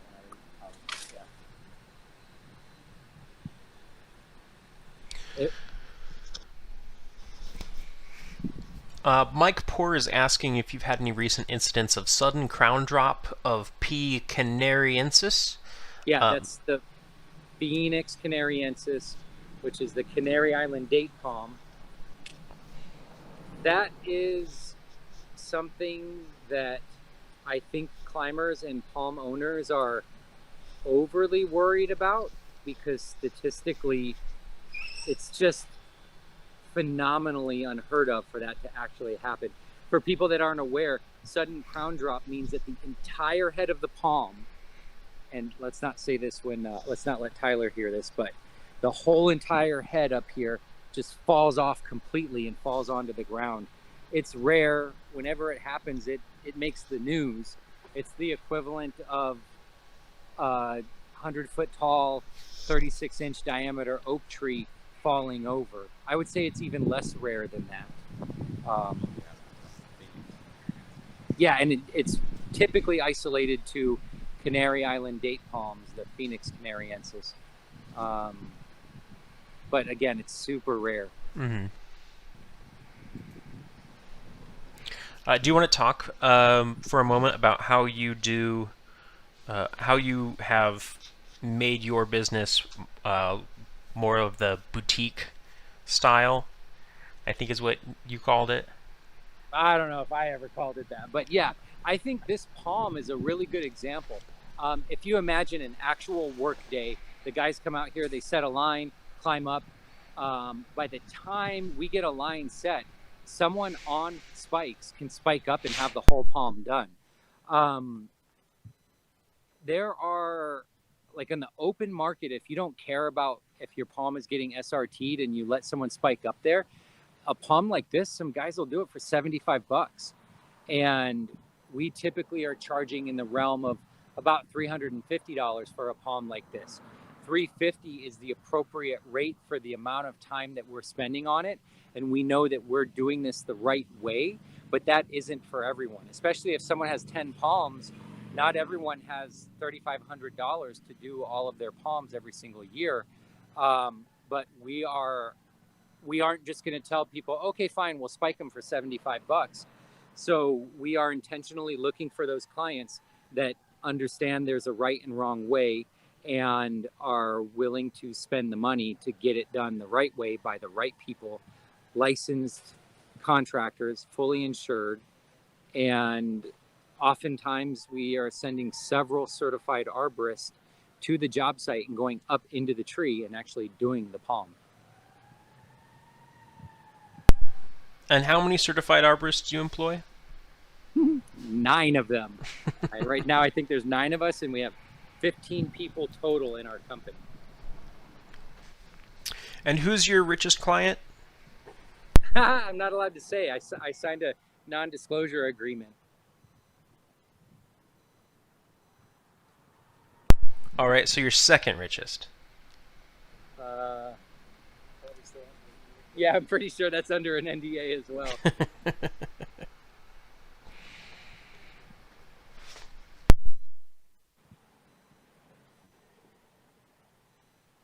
All right, I think he's got about 5 cuts to make. Does that sound about right?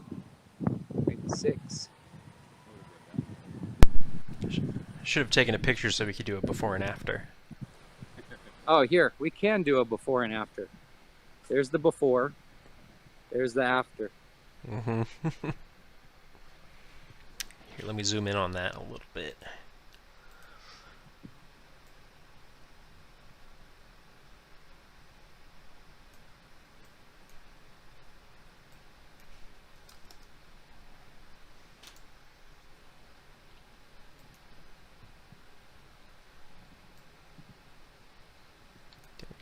There he is.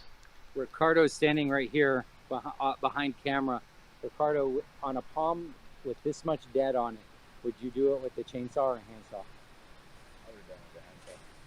Ricardo, I'm not sure if you guys heard that, but he wants to be real clear that he would have done it with a handsaw, and he also said he would have been done a long time ago. What's is there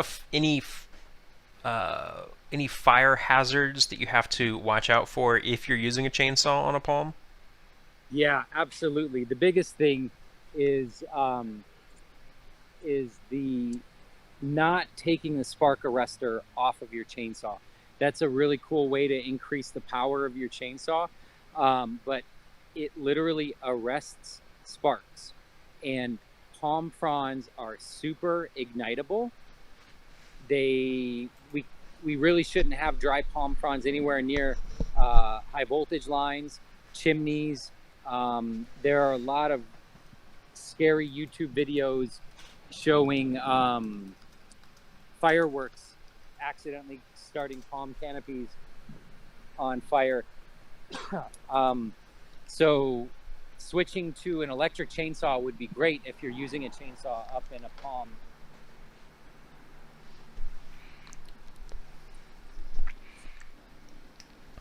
Nick, how would you treat a tree with South American palm weevils for your client?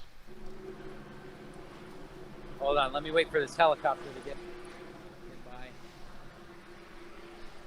Why is your city so loud? That's LA for you. The truth is, I don't know. There are studies happening right now. Companies like Arborjet and Moget are kind of scrambling to know what is the best treatment protocol. I don't need to know that answer right now. Today, if I needed to know today, I'm pretty sure it would be either triage or Imajet, an imidacloprid-based insecticide, or emamectin benzoate, probably applied by trunk injection.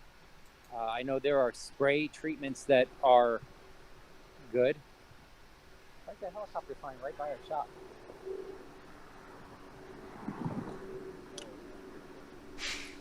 Okay. Hey, Tyler! Pedestrian. While he's... is he coming down now? No. Oh, no. They're just walking right... I gotta wait for that pedestrian. Tackler.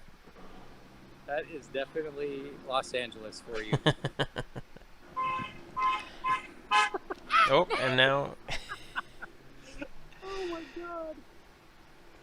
All right, so Tyler is on, I think, his last two cuts. Is he using foot loops or something up there to place his feet? No, the foot loops are a really good idea, but most of our guys, I'm looking at our climbers behind me here, pretty much keep your knee ascender on, sometimes the whole time, or at least your foot ascender, and using that for support. And that'll get the job done. Gotcha. Okay, so let's... Oh, he's got one more hiding behind the back. You can see it dangling there.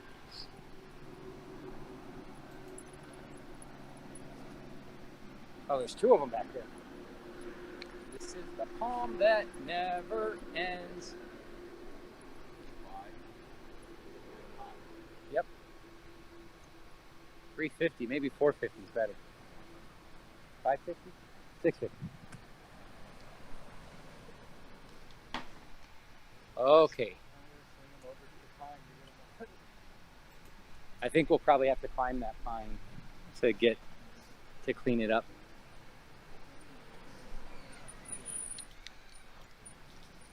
Do you want to start talking about your next section?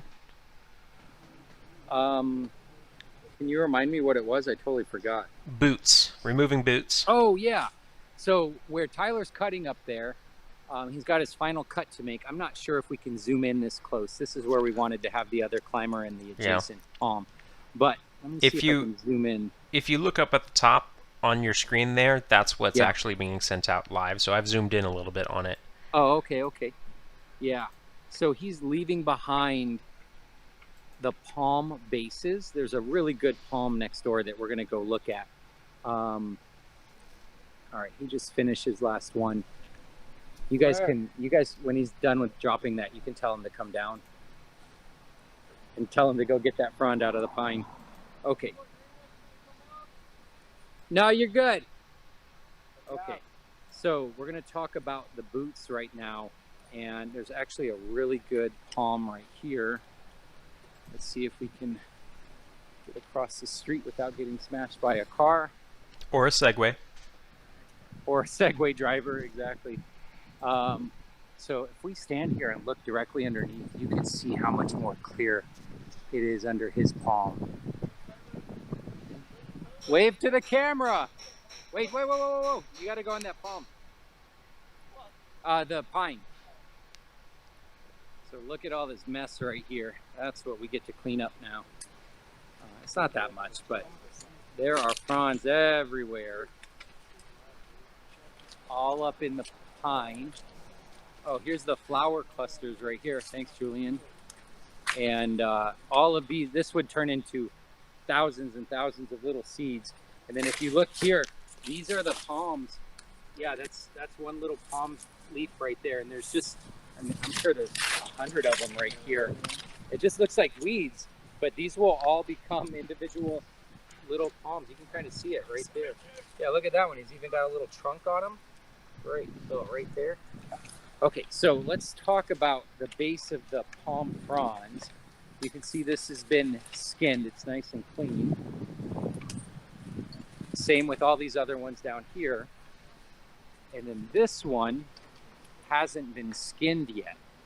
And you can see the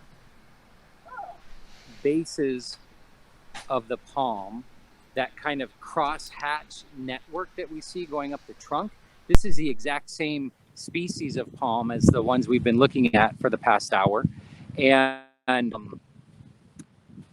those palm bases, we call them the boots.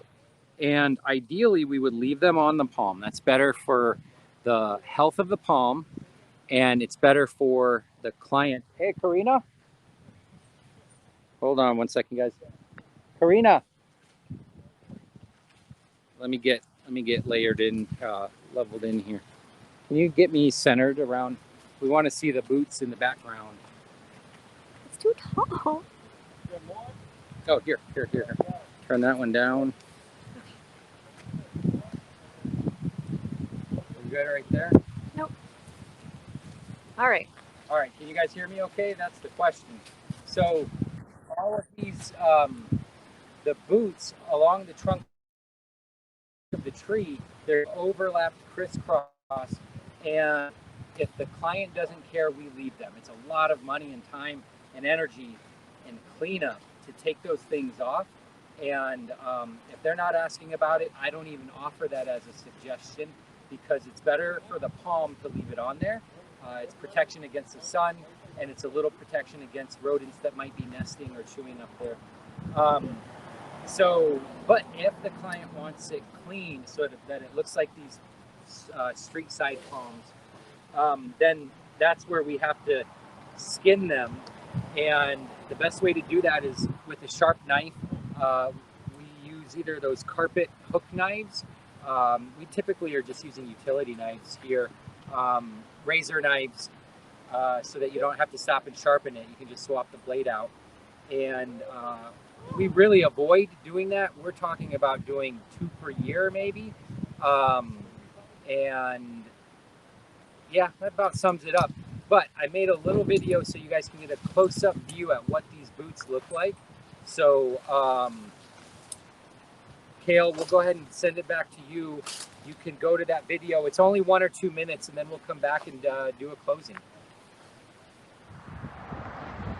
This is a close-up of the boots. These are the bases of the old palms that were cut off. You can see where those cuts were made right around here. And as the head of the palm expands, it pushes the bases or the boots out in this really neat crisscross pattern. And when you look up, you can tell it's very kind of geometric. Sometimes people want these removed. It's better for the palm to leave it there, but if they want it removed, what we're looking for is this pattern right here where it curves back. Sometimes you can grab these and just pull them and rip them off, but it helps to cut right along here first with a nice sharp knife, and then this piece will basically peel right off. And then you still got to get in and pull this stuff off. So let's see if we can find another spot where we can do a little better job. Here's another one right here, and I cut right through there, but if you get down even closer, then it'll come off even cleaner. Like that. That one just came right off, leaving behind not much of this hair left behind. This is a close-up of the boots. These are the bases of the old palms that were cut off. You can see where those cuts were made right around here. Okay, so that just gives you a little idea, just barely a taste of what it would take to actually remove those. If you spend 30 seconds per boot, and there are thousands of them, it can give you an idea that it can take hours. If you do want to do that, if you want to offer that as a service, I would think of it in feet, selling it as dollars per foot, and go high. I would do like $10 a foot or something like that. 100 footer would be $1,000. I don't want to get involved for any less than that.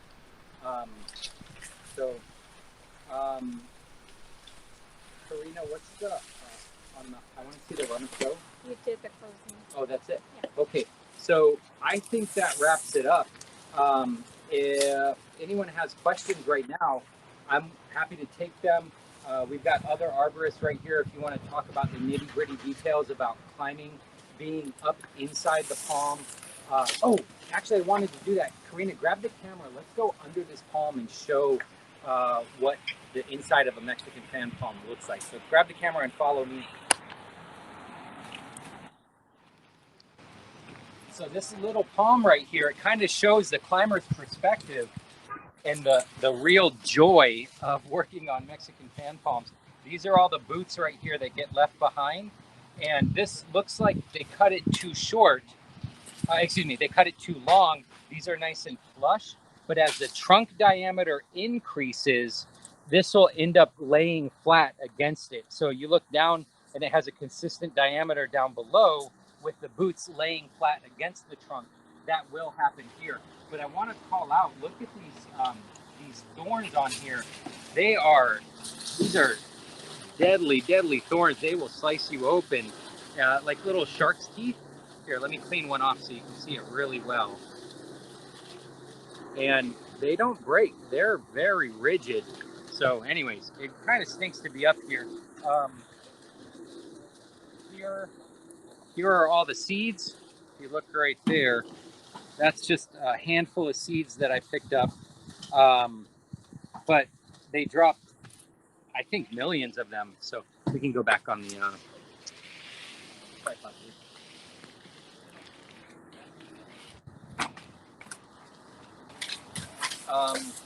Okay, so I think that wraps it up. Hale, do you know if we have any other questions or maybe quiz questions that I didn't hit? Karina, do you remember any? I do have one question here, and there's a little bit of a delay between what you say and when they're hearing it, so we might get more in a second here. Thomas I'll let Wild. Ricardo answer this one. There you go. I don't know. ISA certified arborist Ricardo Vasquez, back from Mexico. All right, so here's your question. Any suggestions on how to chase away snakes and scorpions from the boots prior to climbing? I think that's more of like a Florida type of thing, maybe. I don't know. I've never encountered any scorpions or snake out here in LA, but I have had to deal with squirrels or raccoons and rats and Cockroaches? cockroaches. But most of the time, I always try to carry a chainsaw. That way I can scare them away with the chainsaw. With the handsaw, not doing it, they're still trying to attack you. But I don't have a right answer for that because I've never dealt with it. I'm sure that probably not fun, but I don't know. Just maybe chainsaw would be my best guess. All right. Do you have do you have any experience of those thorns on the palms damaging your ropes? I've never experienced it. I always get that question, especially like online when like people see me post me climbing palms and stuff. I've never I've visually assessed the rope, and I've never seen it damage any of my ropes. I mean, I guess in theory they could, just because they're so sharp, but I've never had it happen to me. All I will right. say that if you think of, here's a thorn from one. It's kind of like a big needle, and when you're splicing rope, you put the needle through the rope and it doesn't do damage to it. And this very likely would do the same thing. And I've had them go into my rope and I just pull it out and look at it. And if there's no visible damage, then there's no concern. But like anything else, if there's a question about it, inspect it. And if you're still unsure, retire it. Okay. Last question here from Casey Snyder, fellow webinar alum. How do you become such a hunky arborist? That sounds like a question for Julian. One more thing I want to point out, and this might, this is a huge difference. You can bring it over here. Number 18. Number 18. We talked about that. Yeah. If you look at these palms, they have a consistent diameter from the bottom all the way to the top. The bottom swells up a little bit, but once you get about 6 feet up, all the way up, it's a consistent diameter. Unlike a standard tree that's getting a new growth ring every year, palms just get taller. And so you can't use the diameter of the trunk as an indicator of the age of the palm. It's something like you can use the height as a general guideline, but if it's been getting a lot of water, it's going to be a lot taller than one that's been growing in drier conditions. So there's a small chance that that's going to be on the quiz later. So just remember that the trunk diameter is consistent and it doesn't really help you in determining the age. But the good thing about that is the fibers inside are not like standard tree. I think we have more cellulose and less lignin, which makes them way more flexible. So in strong winds, it's more likely to move, but less likely to fail than a regular, than a wooden tree.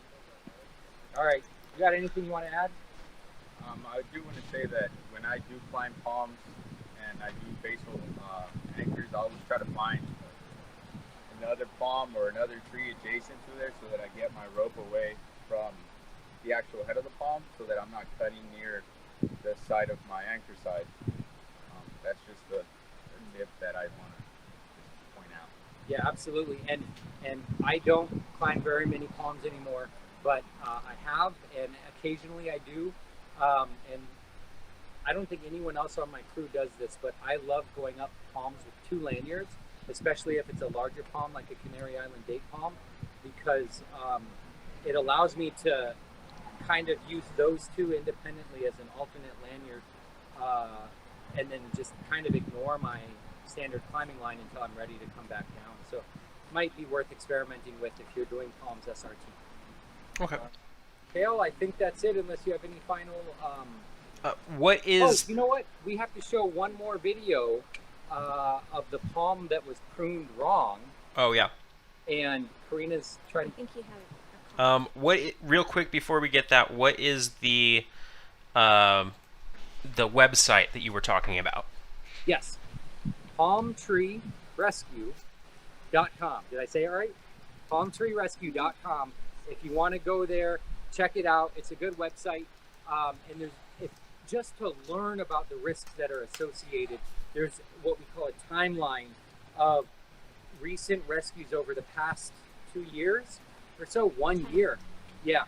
But there's a bunch of rescues on there, and you can read about people that have passed away, how they passed away in the palm, why that happened. And it paints a picture very quickly that any experienced palm climbing arborist could have saved that person's life, and that's why this website now exists. So there's one final question about when you're pruning, how much of the palm, the living parts of the palm, would be appropriate to take out.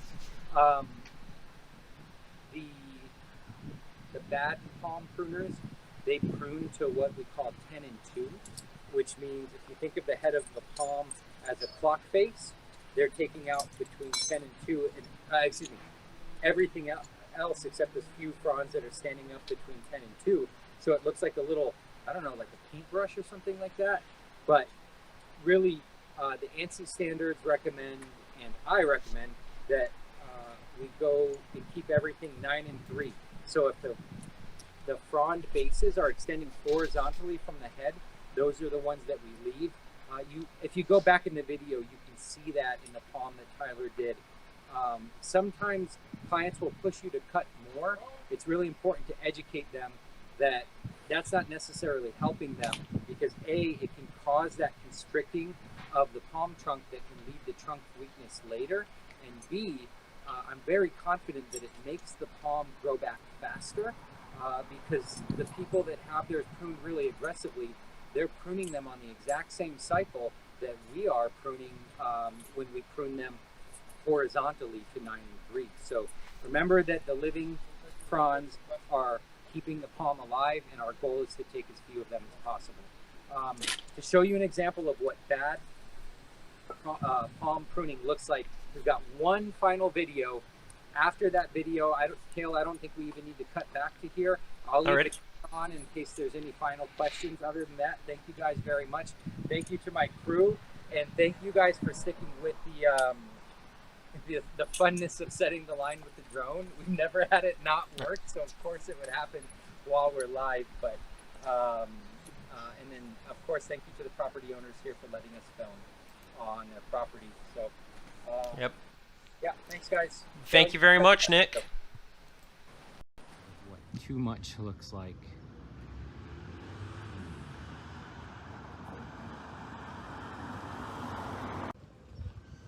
And now you get to see one that has been pruned way too much. Get ready, let's zoom in. And this is a really good example of what too much looks like.